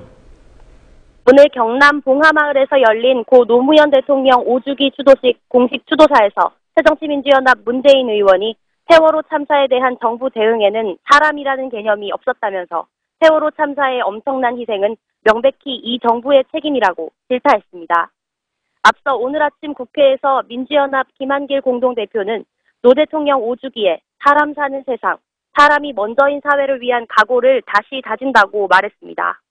박영선 원내대표도 사람 사는 세상을 꿈꿨던 노 대통령을 기억하며 진솔함으로 국민과 소통하고 공감하는 것이 얼마나 소중한지 생각하게 된다고 밝혔습니다. 오늘 추도식에 정부 측에서는 박준우 청와대 정무수석, 새누리당에서는 원유철, 류지영 의원이 참석했습니다. 작년에 열린 추도식에는 이정현 당시 청와대 정무수석과 새누리당 최경환 당시 원내대표, 홍지만 당시 원내대변인이 참석했습니다. 네. NLL 포격 문제로 오늘 외교안보 장관 회의가 열렸던데요. 대통령이 어떤 말을 했습니까? 박 대통령은 세월호 침몰로 국민 모두가 슬픔을 겪고 있는 상황에서 북한이 도발을 저지른 데 대해 매우 강한 유감을 표명했다고 청와대가 밝혔습니다. 박 대통령은 또 이럴 때일수록 한치의 빈틈도 없이 철저한 대비 태세를 유지하라고 지시했습니다. 북한이 NLL 남쪽으로 두 발의 포격을 한 상황에서 대통령이 외교안보 장관회의를 소집한 것은 자연스럽다는 평가입니다. 그러나 한편으로는 북한의 어제 포격이 국면 전환을 원하는 정부에 명분을 준 측면도 있다는 해석이 나오고 있습니다. 북한이 도발하면 가차없이 응징하겠다는 오늘 국방부 대변인의 초강경 성명은 그 같은 해석을 뒷받침하고 있습니다. 북한이 어제 포격을 한 의도 그리고 이유에 대해서는 어떤 분석이 나오고 있습니까? 해군이 지난 20일 NLL 남쪽으로 넘어온 북한 경비적 두 척과 단속정 한 척을 향해 함포 사격을 한 일이 있었습니다. 과거 북한이 중국 어선을 단속하다가 NLL을 넘어올 경우 대체로 경고방송으로 끝냈지만 20일에는 남측이 경고 사격까지 해 그에 대한 반발로 북한군이 이틀 후인 어제 남측 함정에서 150m 떨어진 해상에 포격을 가했다는 분석입니다. 네, 김기춘 청와대 비서실장 문제가 쉽게 가라앉을 것 같지가 않습니다. 오늘 야당에서 어떤 움직임이 있었는지요? 김기춘 청와대 비서실장이 자리를 지키고 있는 데 대해 인적 쇄신의 의미가 없다는 비판이 야권에서 연일 나오고 있습니다. 새정치민주연합은 과거가 미래를 삼켜버린 유임이라는 표현을 쓰며 비판했습니다. 또 안대희 총리 내정자가 자신은 김기춘 비서실장에 비하면 발바닥이라고 한 사실을 언급하면서 총리가 비서실장에게 한껏 몸을 낮추고 대통령도 비서실장에 의지한다면 국정에 무슨 기강이 서겠느냐고 일갈했습니다. 정의당도 박근혜 정부의 진짜 총리는 김기춘 비서실장이라면서 진정으로 인적 쇄신을 하려면 김기춘 실장부터 바꿔야 한다고 강조했습니다. 자, 안대희 내정자에 대해서는 잠재적인 대권 후보다 이런 얘기도 나오고 있더군요. 제2의 이회창 이런 평가도 그런 의미인 거죠? 그렇습니다. 안대희 내정자가 겉으로는 극구 부인하지만 정치적 야심을 갖고 있다는 평가까지 겹치면서 여의도 정가에 이른바 안대희 대망론이 퍼지고 있습니다. 검사 시절 얻었던 대중적인 인기에 소신 이미지를 강화하고 거기에 대통령의 신망까지 얻으면 대선 후보로 급상할 수 있다는 겁니다. 그러나 제2의 이회창이라는 평가에는 총리 후 대선 후보가 됐다는 것 외에 다른 의미가 있습니다. 이회창 총리가 김영삼 대통령에게 그랬듯 자신을 발탁한 대통령과 대립할 수 있다는 의미입니다. 그러나 본인이 고개를 젓고 있고 아직 인사청문회도 열리지 않은 상황에서 정치 호사가들의 얘기일 뿐이라는 지적도 나옵니다. 자, 어제는 경기지사 후보들 목소리를 전해드렸습니다만 오늘 인천시장 후보들 취재했습니까? 네, 인천시장 선거에 나선 새누리당 유정복 후보와 새정치민주연합 송영길 후보는 각각 시장을 방문해 인천 경제를 살리겠다고 약속했습니다. 유 후보는 부채, 부패, 부실로 물든 인천시정을 송 후보에게 맡겨서는 안 된다며 힘 있는 시장만이 이런 문제를 해결할 수 있다고 지지를 호소했습니다. 송 후보는 작년부터 인천시 부채가 줄어들어 흑자 결산을 했다면서 경험을 기초로 인천을 경제수도로 만드는 데 매진할 생각이라고 밝혔습니다. 송 후보는 최근 김영곤 청와대 행정관이 유 후보의 선거 사무실을 방문한 사실이 드러나자 즉각 사표가 수리된 데 대해 청와대의 선거 개입 의혹을 제기했습니다. 이에 유 후보는 청와대 행정관 방문에 대해 몰랐다고 선을 긋고 송 후보 측근의 비리 문제야말로 심각하다고 말했습니다. 현직 청와대 행정관인 김영곤 행정관이 전직 노총 간부들을 데리고 유정복 후보 선거 사무실을 방문해서 대책회의를 하고 있는 것이 사진에 찍혀가지고 제보가 돼서 밝혀지게 되었습니다. 청와대는 즉각적으로 해임 조치를 했지만 이게 김영곤 개인의 어떤 일탈 행위가 아니라 뭔가 이 전직 이 장관이었던 또 친박 의원이었다는 그런 거를 이용해서 청와대가 노골적으로 선거 개입을 한 의혹이 있다고 생각합니다. 이에 대해서 유정복 후보는 진상을 밝혀야 된다고 생각합니다. 캠프에는 하루에도 아시다시피 수백 명, 1000명 이상도 옵니다. 제가 오는 분들이 누군지를 다 어떻게 확인하겠습니까? 그것은 그쪽에서 해명할 일이지 제가 알지 못하는 걸 어떻게 안다고 하겠습니까? 청와대에서 바로 사표를 수리했다는 건 그거는 제가 뭐 모르죠. 저는 지금 이렇게 바쁜데 저 보도도 기사를 제가 할 수가 없어요. 네. 네, 김진희 PD였습니다. 청와대가 총리 내정을 발표하자 국민일보가 안대희 위인전이나 다름없는 내용을 신문 1, 2면에 실었습니다. 정도의 차이가 있을 뿐 상당수 신문 방송이 그랬습니다. 청와대가 알려준 대로 본인이 얘기한 대로 받아쓰는 행태를 보이는 언론이 앞으로 제대로 공직 인사를 검증할 수 있을지 의문입니다. 강신혜 PD가 보도합니다. 언론들은 안대희 전 대법관이 새 총리에 내정됐다는 소식을 전하며 그의 이력과 발탁 배경 등을 보도했습니다. 국민일보는 마치 위인전을 보는 듯한 기사를 썼습니다. 전두환 군사독재가 시작되던 1980년 갓 25살 청년은 군 법무관을 마친 뒤 한 검사 중 어떤 길을 선택할지 고심하다 과감히 검사의 길을 선택했다. 거악을 척결하려면 직접 수사하고 파헤쳐야 한다는 소신에서였다. 이렇게 시작되는 기사의 제목에는 소년검사, 국민검사, 재상이라는 단어가 동원됐습니다. 또 그의 이력을 상세히 열거하면서 고구마 덩굴 깨기 검법의 달인 등 각종 별명이 붙게 된 일화까지 상세히 담아 일면에 실었습니다. 일면을 넘기면 안내정자의 다짐이 제목으로 뽑힌 기사가 등장합니다. 내 삶을 모두 바치겠다는 말을 그대로 인용했습니다. 자신의 행복과 가족들의 바람을 저 멀리 물리친 뒤였다. 목소리에는 강한 결심이 담겨있다는 느낌을 받았다는 등 기자 개인의 낯뜨거운 감상평이 담긴 기사였습니다. 세계일보와 중앙일보는 제목부터 흡사합니다. 안대희 내정자를 소신총리라고 규정한 기사가 일면을 장식했습니다. 일부 방송에서도 안비 여청가가 흘러나왔습니다. TV조선은 안대희 내정자의 소신 있는 추진력이 높게 평가받았다는 점을 강조하고 그의 긍정적인 이력들을 나열하며 수사에 성력을 두지 않았던 국민검사로 통한다고 보도했습니다. MBN도 비슷했습니다. 최윤서 검사, 소년등과 등의 용어를 열거하고 안내정자가 검찰 요직을 두루 거치며 여야를 가리지 않고 유력 정치인들을 구속시켜 국민검사의 칭호를 얻었다고 보도했습니다. YTN은 안내정자가 초임 검사 때부터 사회적 모순을 척결하며 살아왔다고 기자회견에서 스스로 한 말을 그대로 보도하기도 했습니다. 내정이 발표된 첫날부터 띄우기 경쟁을 벌인 언론이 공직인사 검증이라는 언론 본연의 역할을 얼마나 수행할지 지켜볼 일입니다. 국민TV 뉴스 강신혜입니다. 여론조사 공표 금지 시점이 다가오면서 거의 매일 언론사 여론조사가 발표되고 있습니다. 언론사의 여론조사는 조사를 실시한 언론사 외에 다수의 다른 언론에도 인용 보도되고 보도 방식이나 분석은 조금씩 다릅니다. 그렇다고 조사 결과의 본질을 왜곡해서는 안 되죠. 그러나 오늘 중앙일보의 여론조사를 인용 보도한 일부 언론사들은 여당에 유리하게 조사 결과를 왜곡했습니다. 장부경 PD가 보도합니다. 중앙일보와 한국갤럽이 수도권을 비롯한 격전지 6곳의 시도지사 선거 판세를 조사했습니다.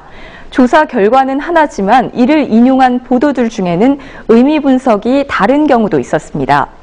먼저 국민일보입니다. 여권의 수도권 후보 지지율이 상승세라는 제목을 붙였습니다. 머니투데이 역시 박 대통령 눈물 담화 후 여 후보 지지율 회복세라는 기사를 올렸습니다. 뉴스원도 마찬가지였습니다. 여론조사를 실시한 중앙일보는 어떻게 보도했는지 보겠습니다. 오늘 중앙일보는 1면과 5면 등 5개 면에 걸쳐 여론조사 기사를 배치했습니다. 대통령 담화가 발표된 뒤 수도권의 유력 후보들 가운데 정몽준 후보를 제외하고 5명의 지지율이 동반 상승했다고 보도했습니다. 그리고 이를 여야 지지층 결집 현상으로 풀이했습니다. 여당 후보들 지지율이 올랐다는 다른 매체들의 보도가 맞는지, 여야 동반 상승이라는 중앙일보의 기사가 맞는지 구체적인 여론조사 결과를 살펴보겠습니다. 우선 조사 대상 6곳 가운데 직전 조사 때와 지지율 격차가 비슷한 지역부터 보겠습니다. 경기와 인천, 충북입니다. 이 세 곳은 여야 후보들이 모두 지지율이 상승한 것으로 나타났습니다. 중앙일보 분석대로 지지층 결집의 결과로 보입니다. 수치상으로 격차가 미세하게 벌어지기는 했지만 조사의 오차를 고려할 때 거의 무의미한 수준입니다. 경기는 새누리당 우세, 인천과 충북은 새정치민주연합 우세로 나타났습니다. 서울과 부산, 강원에서는 변화가 다소 크게 나타났습니다. 서울은 격차가 더 크게 벌어졌고 여당 후보의 지지율은 오히려 떨어졌습니다. 부산에서는 야권 단일 후보의 지지율은 큰 변화가 없었지만 여당 후보 지지율이 하락하면서 두 후보의 지지율이 동일하게 나왔습니다. 반면 강원은 여야 후보 지지율이 모두 상승했지만 여당 후보의 상승폭이 두드러지면서 격차가 크게 좁혀졌습니다. 대통령 담화가 선거 판세에 미친 영향을 유형화할 수 없을 정도로 지역별로 판세 변화의 흐름이 다르게 나타났습니다. 중앙일보는 서울시 교육감 선거에 대해서도 여론조사를 실시했습니다. 인지도가 높은 고승덕 후보가 가장 높았고 현 교육감인 문용린 후보도 두 자릿수 지지율로 나타난 반면 진보 단일 후보인 조희연 후보의 지지율은 6.6%에 불과했습니다. 보수 대 진보의 대결 구도가 아직 형성되지 않았고 세월호 참사로 선거 관련 보도가 줄어 인지도가 낮은 후보가 불리한 점도 영향을 미친 것으로 보입니다. 교육감 후보를 모른다거나 무응답한 비율이 42.4%라는 점에서 판세 변동 가능성도 남아있는 상황입니다. 이번 조사는 지역별로 800명씩을 대상으로 실시됐습니다. 평균 응답률은 33%로 비교적 높지만 이는 무작위와 전화번호 데이터베이스 활용 방식을 혼용한 데 따른 것으로 보입니다. 국민TV 뉴스 장부경입니다.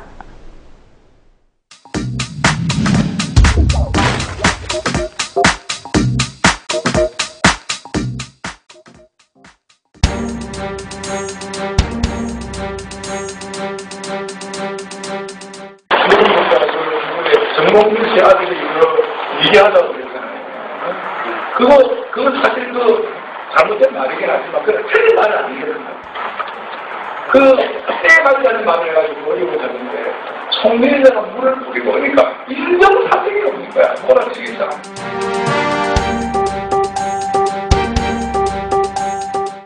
중간 감사 보고서에는 담임 목사의 경비 지원 관련 지적사항이 담겨 있었다. 오 목사는 2006년 암투병 중이었던 일대 담임 목사인 오카는 목사의 휴양을 위해 당회 결의 없이 강원도의 골프 리조트에 약 4억 원의 회원권을 취득했다고 한다. 그런데 2010년 감사가 진행되며 교회에 불필요하다는 지적을 받으며 매각하도록 권고받았다. 하지만 매각하지 않았고 기존에 입실할 때마다 입실료를 내던 방식을 연간 회비 1,200만 원을 내는 방식으로 바꾼 것이다. 오정현 목사님이 그걸 한 2년 반 동안 쓴 기록이 나왔는데 107일을 썼어요. 근데 오크밸리라는 데가 뭐 하는데요? 가보셨으면 알겠지만 골프 치는 데입니다. 굉장히 좋죠. 107일 동안 그 전체 썼는데 그걸 95% 담임 목사 혼자 썼어요. 오정현 목사는 2004년부터 정기적으로 특별 새벽 기도회를 열고 있다. 오정현 목사가 주도하는 새벽 기도회는 4시 30분, 이른 시간에 열리지만 개최되는 일주일간 수만 명이 참석할 정도로 매회 성황을 이룬다고 한다. 그리고 이 새벽 기도회에서의 실황을 담은 CD를 제작해 10년간 판매해왔다. 그런데 이 CD 판매 수익에서 문제가 생겼다. 우연히 CD 판매와 관련된 노릇을 하다가 간접적으로 이게 말과 다르게 계속 입금이 되고 있다는 걸 알게 된 거죠. 이 통장이 사람이 교회 재정부에 잡히는 통장이 아니라 이게 본인이 관리하는 그 통장. 정관은 교회를 운영하기 위한 교회가 자치적으로 가진 일종의 법을 말하는데, 그런데 이 정관 개정안에 대해 교회 안팎으로 비판이 인 것이다. 이유는 무엇일까? 공청시한 중 논란이 됐던 조항들은 11조의 의무를 이행하지 않으면 권리를 제한할 수 있다. 또 10년 보관해야 하는 장부를 3년 지나면 폐기할 수 있도록 한다. 당회 결의로 교인의 권리를 제한할 수 있는 등 담임 목사에게만 권리가 강화됐다는 지적이다. 그런데 조사가 시작된 지 얼마 지나지 않아 권영준 교수는 오 목사의 논문 속에서 다른 저자의 글을 발견하기 시작했다고 한다. 앞에 4페이지인가 5페이지에 거의 시뻘겋게 다른 사람의 책을 완전히 베껴온 겁니다. 소제목까지. 한두 문장 그저 인용 표시 없이 표절을 해도 문제인데 이거는 거의 짝입기 수준으로 이 사람 논문 이만큼 뭉텅이로 갖다가 쓰고 저 사람 논문 갖다가 쓰고 그 연결고리만 이렇게 자기 말로 쓰고 그런 수준. 이게 하다 보면 그거 틀린 말은 아니겠습니다.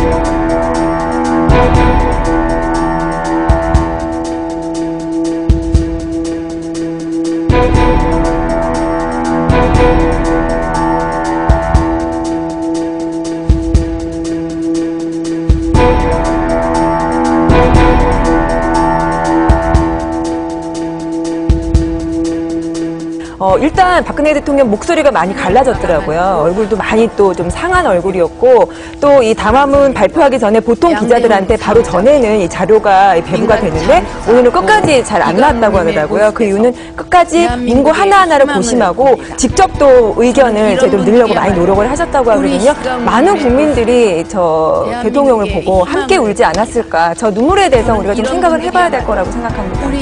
대통령은 아버지를 이제 흉탄에 보내시고 그 와이셔츠를 빨면서 눈물을 너무 많이 흘리셔갖고 그 뒤에 흘릴 눈물이 없었다, 말랐다 이렇게 얘기했는데 오늘 또 이렇게 눈물을 흘리시는 모습을 보면서 참 그 마음이 얼마나 애잔했을까라고 생각합니다. 5번이나 사과한 대통령에게 또 뭘 문제를 제기해라.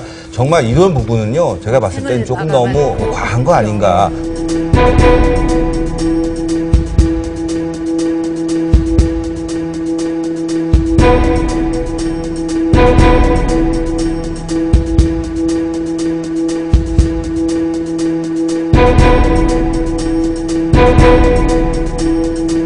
얼마 전에 우리 박근혜 대통령께서 정말 눈물로서 우리 세종시 우리 저 세월호 사고에 대한 사과의 말씀을 국민들께 올렸습니다만은 정말 이제는 우리 박근혜 대통령 눈물을 이제는 닦아드려야 될 때가 우리 박근혜 대통령 눈물을 이제는 닦아드려야 될 때가 됐지 않나 이렇게 생각을 합니다. 이번 6차 지방선거에서 우리 중천권에서 전폭적인 지지를 해주셔서 우리 대통령께서 눈물을 닦고 이제 국정을 다시 일으킬 수 있도록 힘과 용기를 주실 것을 다시 한번 각별하게 당부의 말씀을 드리겠습니다.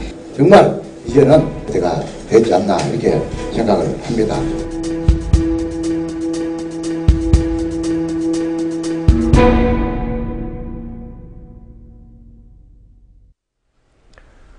뉴스K가 세월호 침몰 상황 94분을 영상으로 복원했습니다.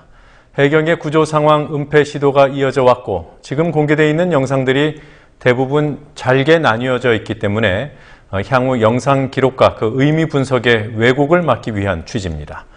각종 교신이 이루어지고 세월호 내부에서 휴대전화 영상이 촬영될 때 세월호는 어떤 상태였는지, 해경은 어떤 활동을 벌이고 있었는지 시간을 맞춰서 조합했습니다. 고 최덕하 군이 119에 전화를 한 8시 52분부터 마지막 생존자가 구조된 직후인 10시 26분까지 총 94분의 영상 기록입니다. 전체 분량은 내일 오전 중으로 국민TV 뉴스 인터넷 홈페이지와 유튜브 등에 업로드할 예정이고 이 시간에는 10분으로 압축된 영상을 보시겠습니다.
아 기울어졌어.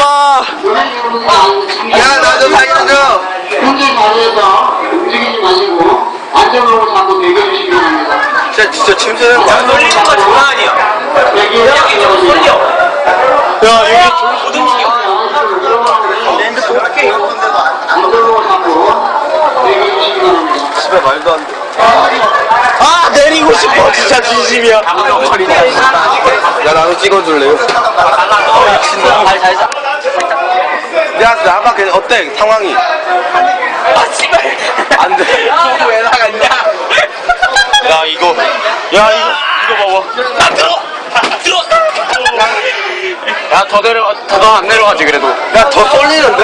너가 쏠림 장난 아니야. 그냥 힘 빼면 이쪽으로 가. 씨발 선장 좀. 항무제주 세워라 가고 있습니까? 예, 대호로 항무제주. 예, 저기 사이팅이랑 연락해 주시면 건설 이용합니다. 지금 배 넘어가 있습니다. 예, 지금 어디십니까? 빨리 좀 설정 빨리 좀 해주십시오. 예, 알겠습니다. 일단 해경에 연락드리겠습니다. 최근 12번 청취해주세요. 지금 배가 많이 넘어가 있는데 움직이겠습니다. 빨리 좀 해주십시오. 모든도 여기는 못 갔다고 여기는 못 갔다고 현시가 전남 안면사 남서 2.7마일에서 여객선 신멸 중 모든 선박은 그쪽으로 집결해주기 바랍니다. 여기는 못 갔다고 신뢰고 시일산 시시나 세월호 있다고 있어서 지금 트롤대입니까? 예, 그렇습니다. 해경 빠져 부탁드리겠습니다.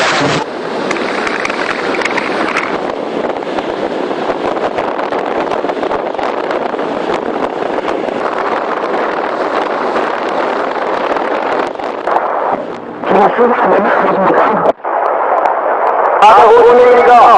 여보세요. 예, 저 바다가 서울기는 약 500명 정도 됩니다. 오늘은 전화드리겠습니다. 가고 있습니다. 20분이면 15분 후에 도착입니다. 모든 지휘를 현재 대연안전 도착 시까지 귀국이하고 귀국이 가서 인원이 450명이니까 일사불란하게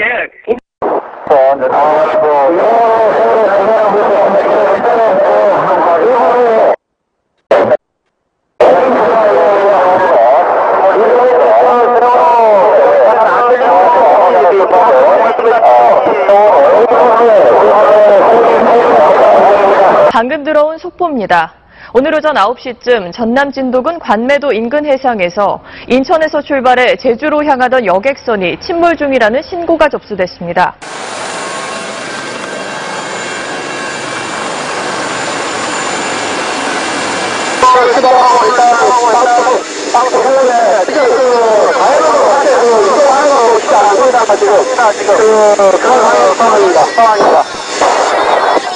네, 알겠습니다. 한 60도 정도 자연광을 기울어있는 상태로 지금 항공기까지 다 떴습니다, 헬기랑.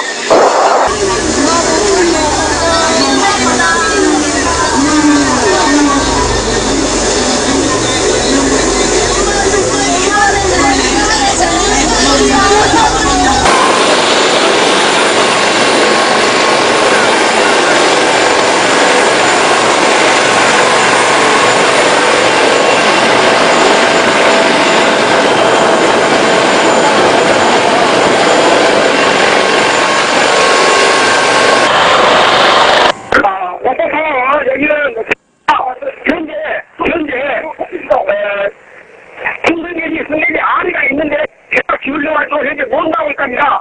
그래서 일단 이거 직원을 한명을 지금 대소매시켜가지고 안전위로 하게끔 유도하겠습니다. 이거 대본 상황 여기가 되겠어. 현재 승객이 델라 이상이 지금 안에 자체도 못 나온답니다. 빨리 어떻게 군정을 하세요. 빨리 이거 군정해야 할 것 같습니다. 대기산 직원들이 안전장을 갖추고 여기서 올라와가지고 승객들이 동의하지 않도록 안정시키기 바랍니다.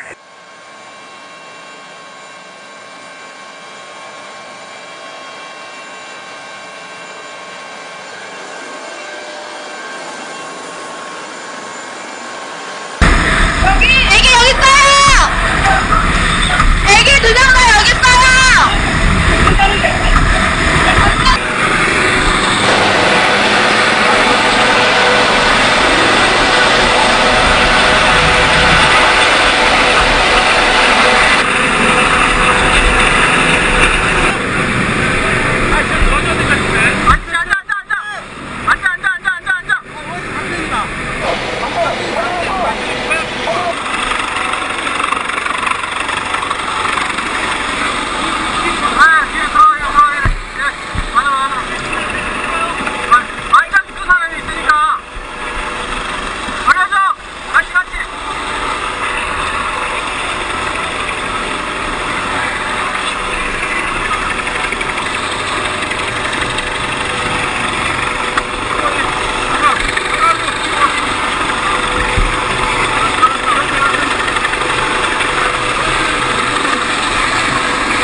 선박에는 지금 여객선에는 사람이 하나도 없다는 거지.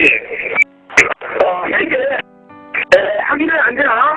여기가 정보가 많이 들어오니까 학생들이 한 2-3명이 속박한데 아마 학생들이 반 학생들이 농담으로 시작된 데다. 그러면 많은 학생들이 그 선박 내에 가지고 있다는 게 정확하지. 네, 정확한.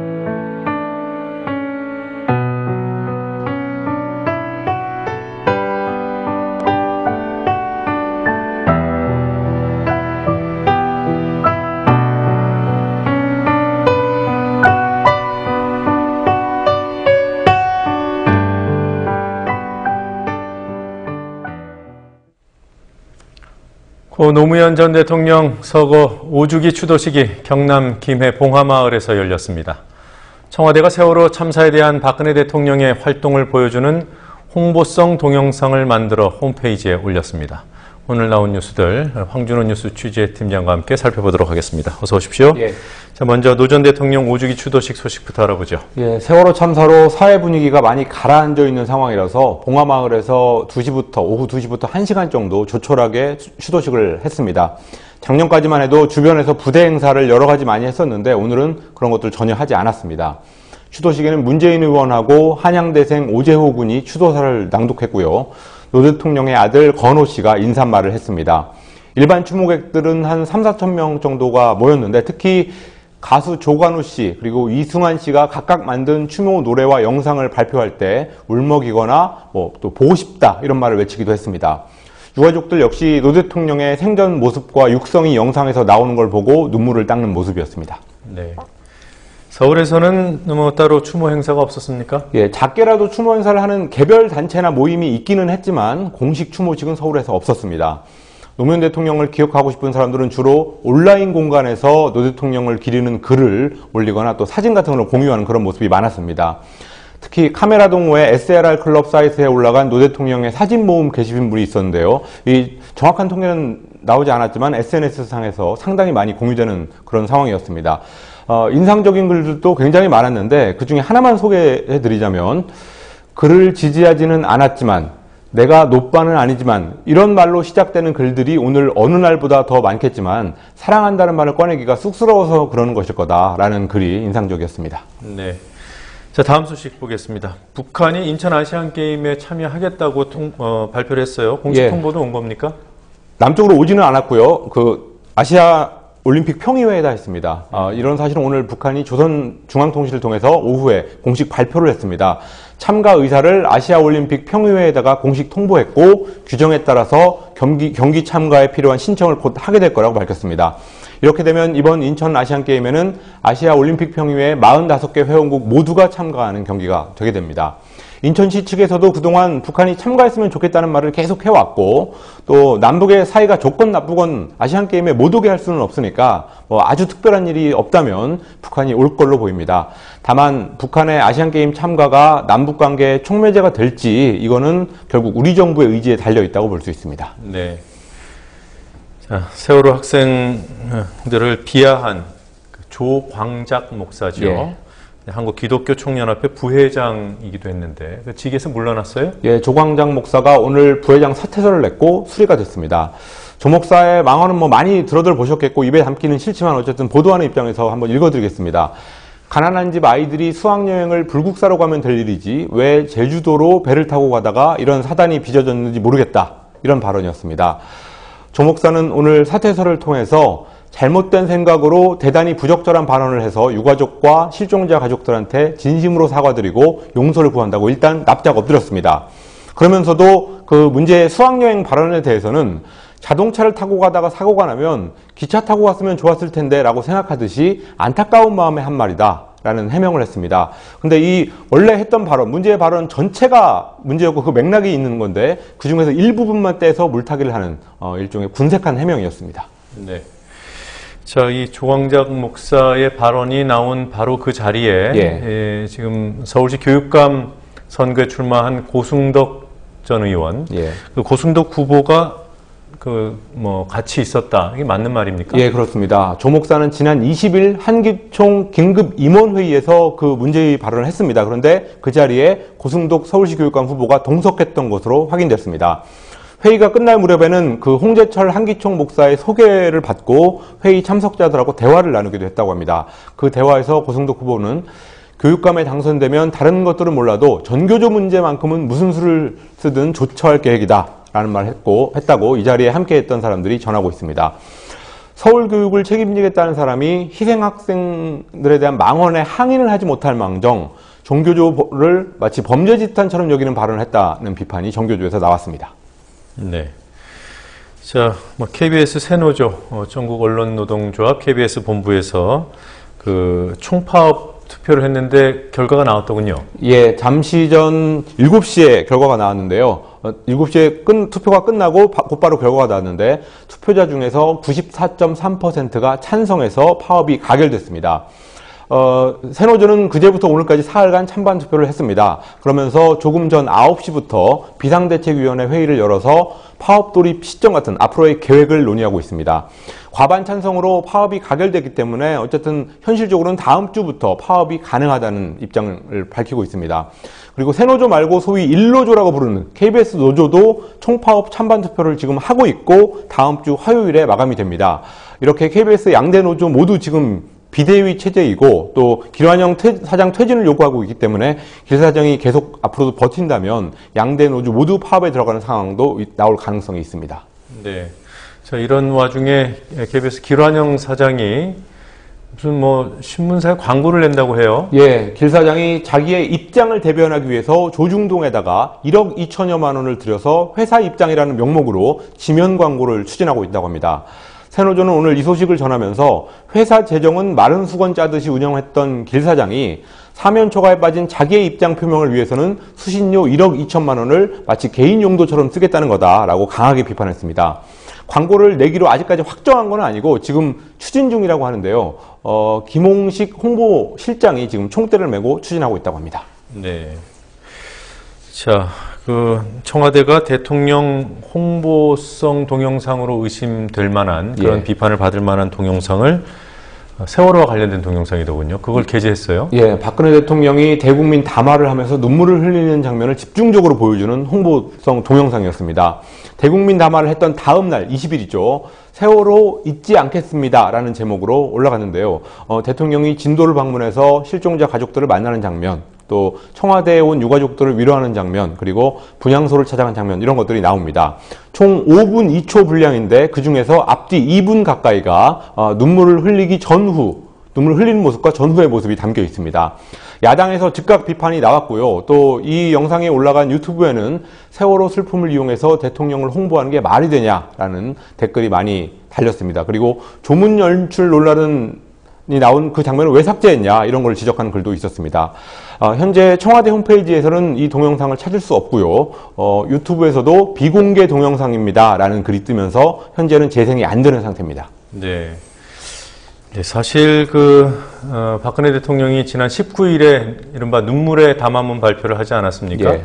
근데 그때 입은 옷과 똑같은 복장으로 활짝 웃으면서 한 행사에 축사를 해준 것이 그런 장면도 있었어요. 그 SBS 디지털 포럼. 예. 사실 저희가 그 내용을 확인하고 대통령이 여러 업무 중에 울다가 웃다가 할 수도 있겠다라는 판단을 해서 보도를 안 하려고 했습니다만, 지금 이런 홍보 동영상을 보면은 전반적으로 대통령의 눈물을 홍보하겠다는 의지가 상당히 구체적으로 드러나고 있습니다. 그렇습니다. 다시 한번 말씀드리지만 대통령은 눈물의 담화문을 읽었던 바로 그날 그 복색 그대로 SBS 디지털 포럼의 축사를 웃는 낯으로 했다는 점을 말씀을 드리겠습니다.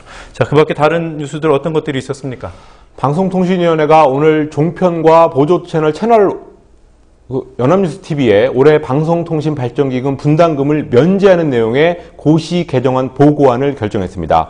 지난달 중순에 방통위가 여권 측 추천 의원들만으로 회의를 강행할 때 그때 우려됐던 그 종편 특혜가 바로 이 부분이었는데 우려가 현실로 나타나고 있습니다. 교원그룹의 학습교재 업체인 콜럼버스가 배포한 역사교육 자료에서 역대 대통령 목록 중에서 고 노무현 전 대통령 사진만 빠지고 또 연표에서도 노무현 정부에 대해서만 노무현 정권이라고 표기했다는 사실이 드러나서 논란이 일고 있습니다.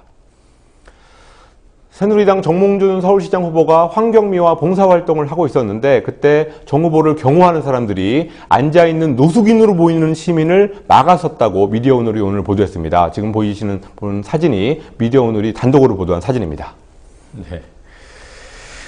네, 오늘 여기까지 듣도록 하겠습니다. 수고하셨습니다. 예.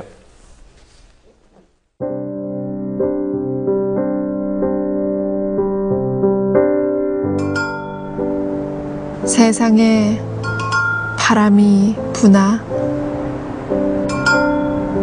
눈에 안 보이고 귀에 안 들리면 세상 모르고 살게 됩니다. 봄바람은 제멋대로 붑니다.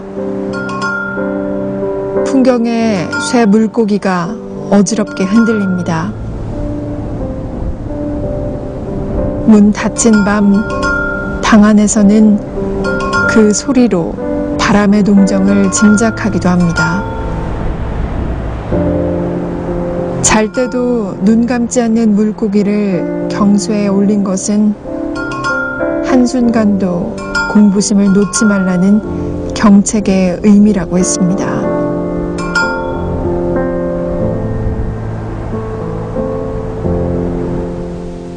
늘 깨어있는 마음으로 살기 어려운 현실이 있지만 그 마음 없이는 온전한 사람으로 못 삽니다.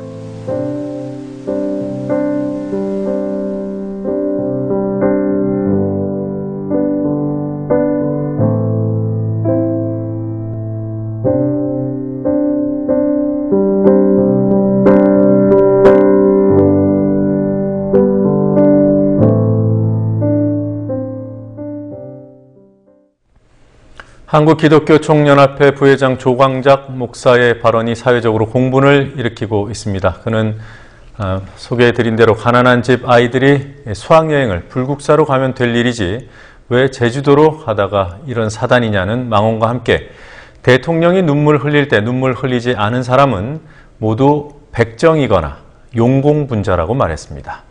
대통령의 눈물을 가지고 색깔론을 펴는 시도는 여당에서도 나왔습니다. 좌파를 뺀 국민 모두가 대통령 눈물에 공감했을 것이다. 새누리당 최고위원까지 지낸 송강호 의원은 오늘 국회의장단 후보를 뽑는 의원총회에서 이 말을 공개적으로 했습니다. 여당은 대통령의 눈물을 선거에 활용할 의도까지 노골화하고 있습니다. 이제 대통령의 눈물을 닦아드려야 할 때가 됐다.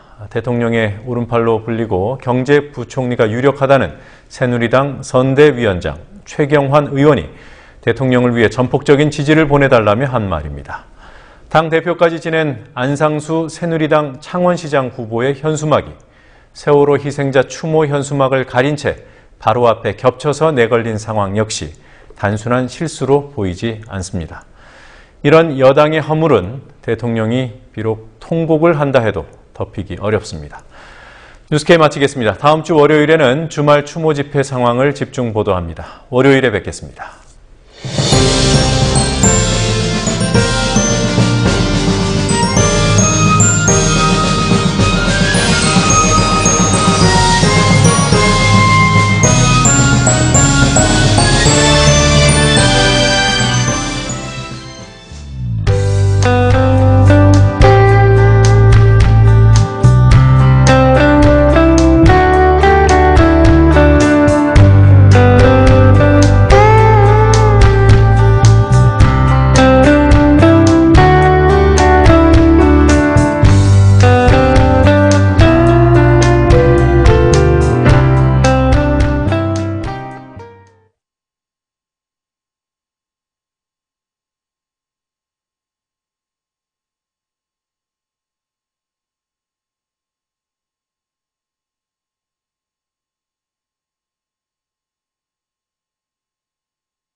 망치부인입니다.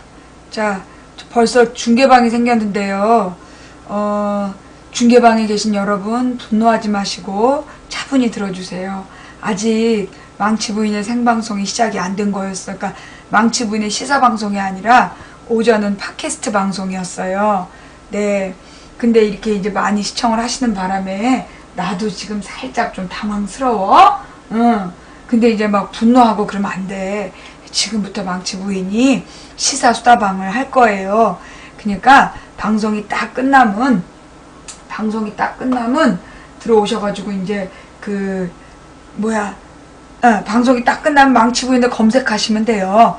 근데 검색이 귀찮다. 즐겨찾기를 해. 즐겨찾기를 해놓으면 그 알림이가 울려. 띠링띠링. 그 알림이 따라 들어오시면 돼요. 예.